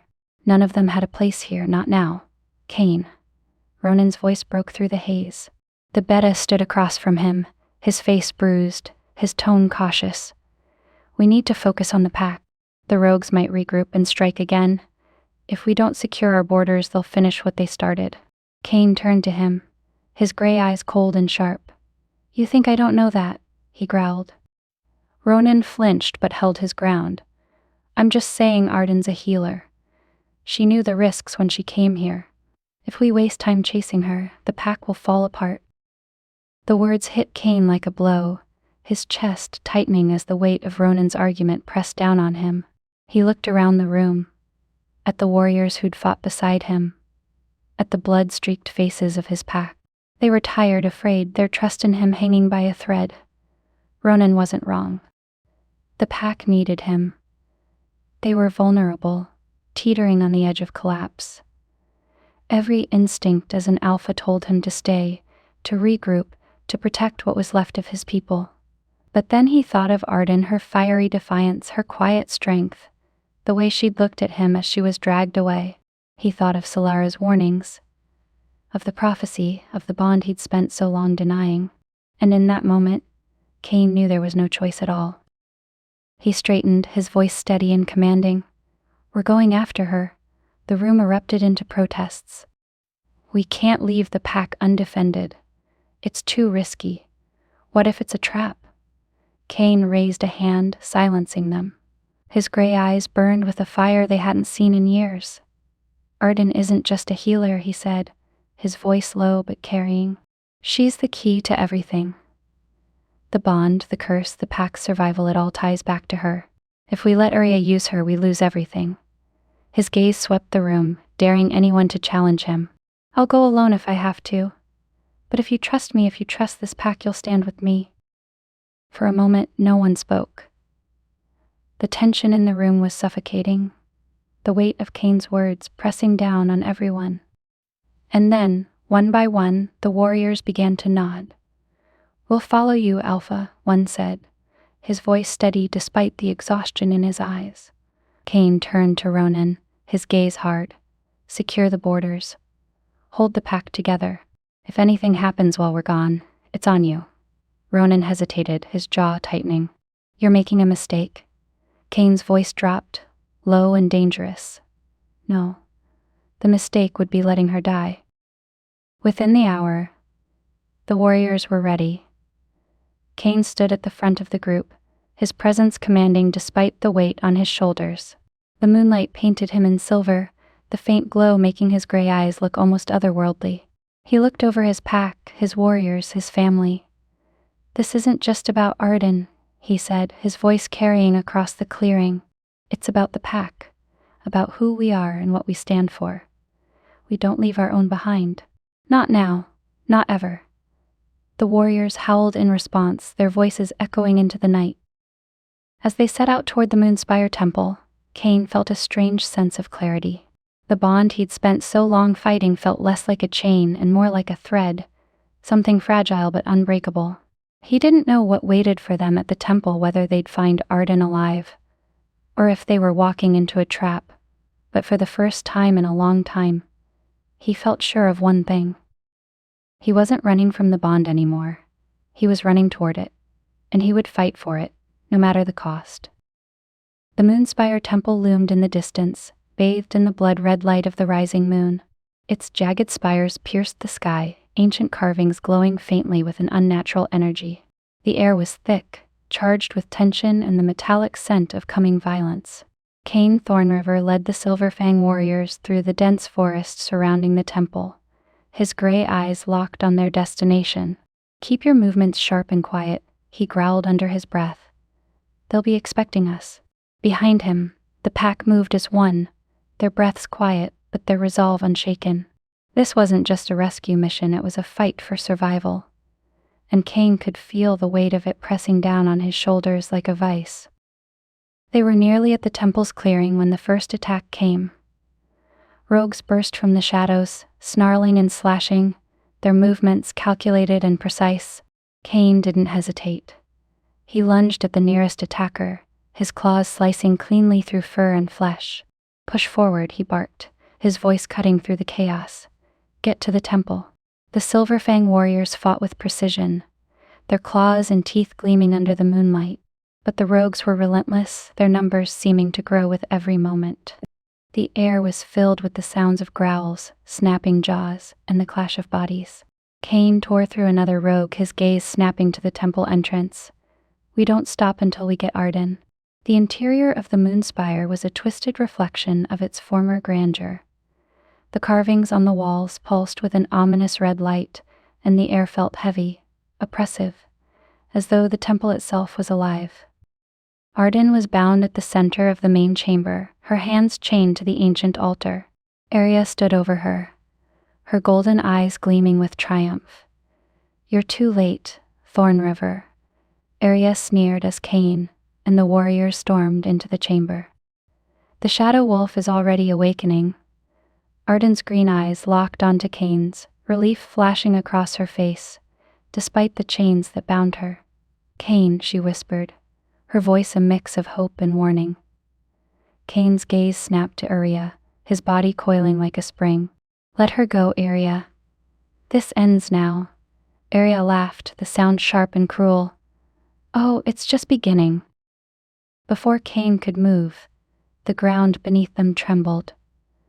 The carvings on the walls flared brighter, and the oppressive weight in the air grew suffocating.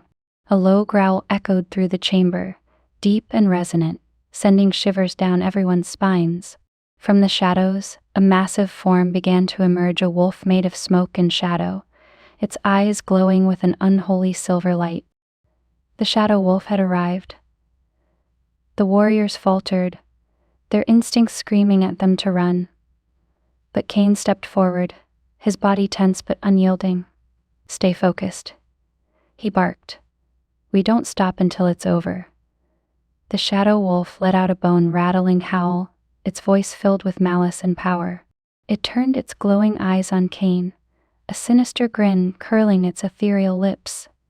"Alpha Thorn River," it purred, its voice a haunting echo. "You've come to face your fate?" As the battle erupted around her, Ardan closed her eyes, focusing on the mark on her palm.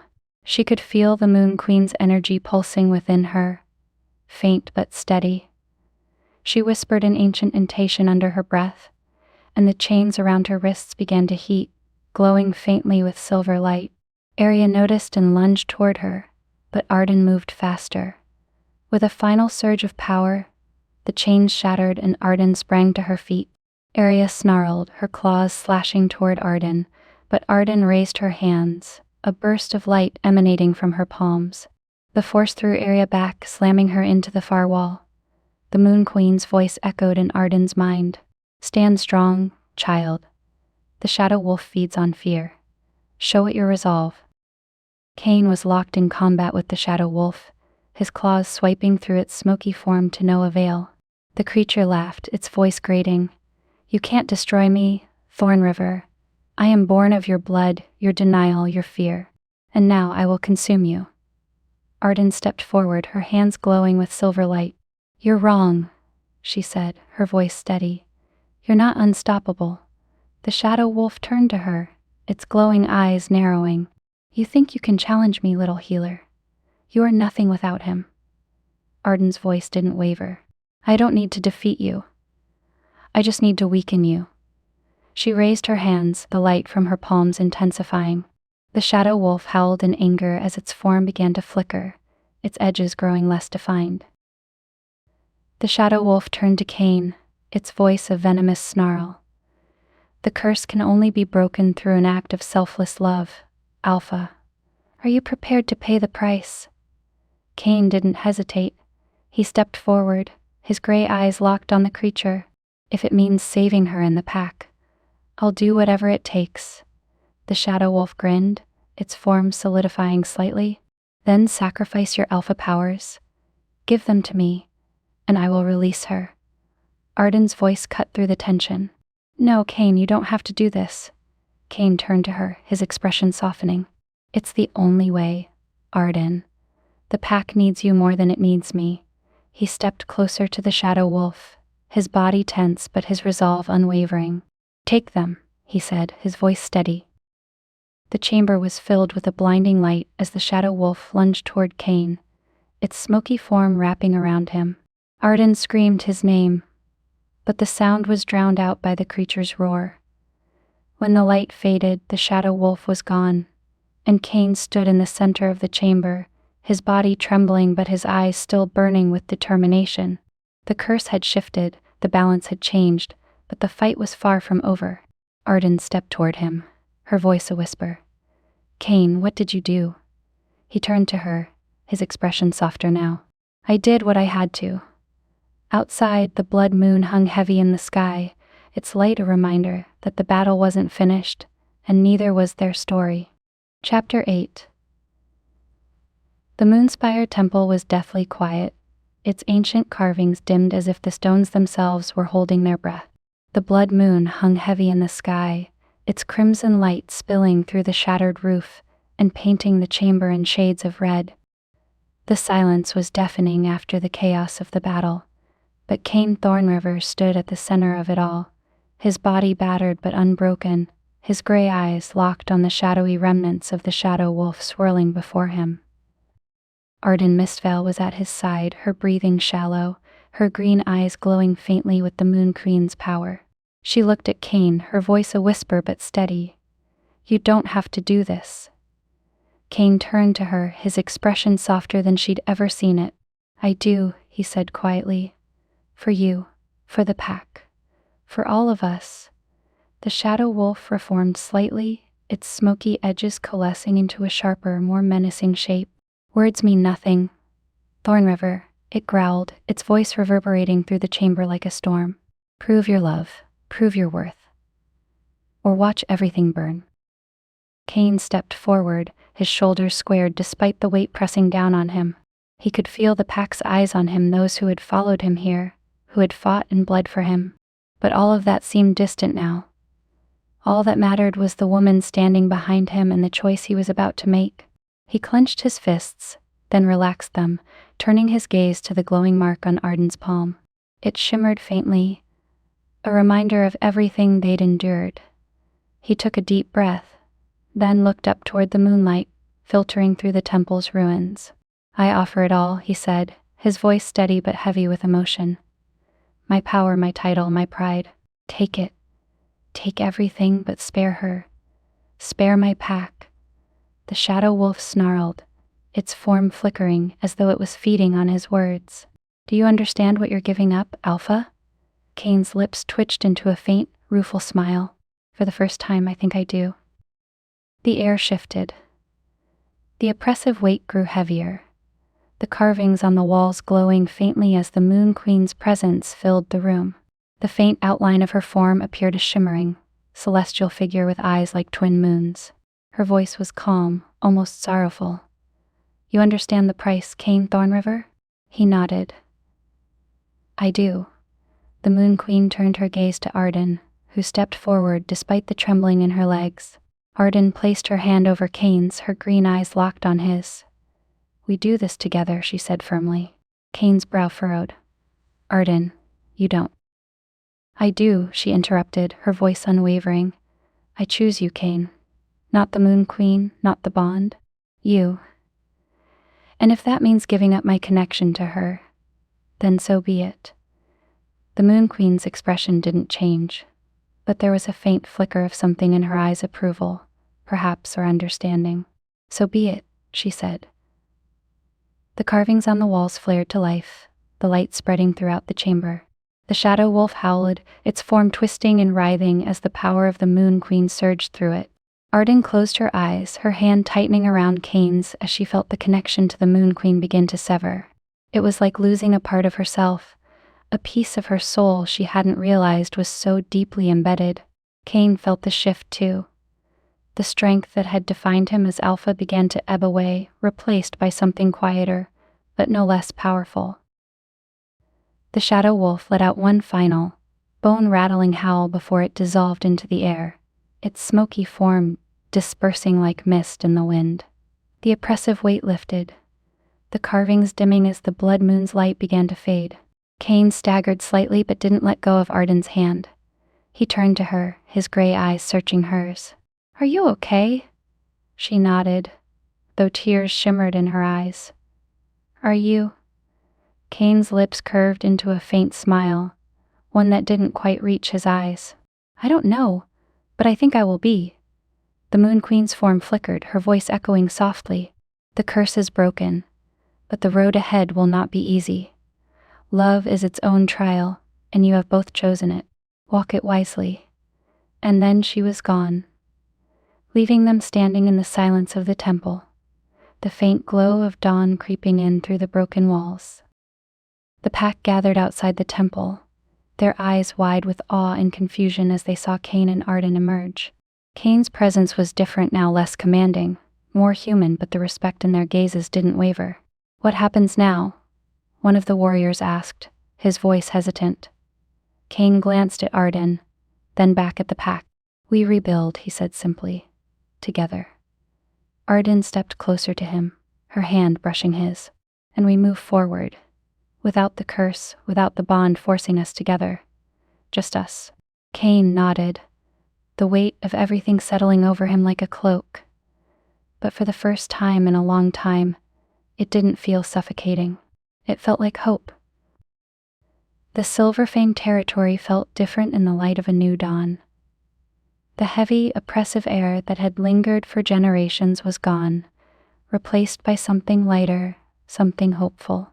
The pack gathered in the clearing near the Alpha's keep, their faces a mix of curiosity and trepidation. The old symbols of unity, ceremonial banners. The Alpha's crest seemed brighter, their colors more vivid against the backdrop of the forest. Cain Thorn River stood at the center of it all, his presence no longer towering but grounded, steady. He had shed the mantle of an untouchable Alpha, and in its place was something more human, more real. His gray eyes swept over the wolves, their gazes fixed on him, with a quiet reverence that wasn't born of fear but respect. Beside him stood Ardan Mistvale, her green eyes alight with resolve. The healer who had once been an outsider now stood as a symbol of hope. The faint glow of the Moon Queen's mark on her palm had faded, but her presence carried an undeniable strength. Cain stepped forward, his voice steady but quiet enough to demand silence.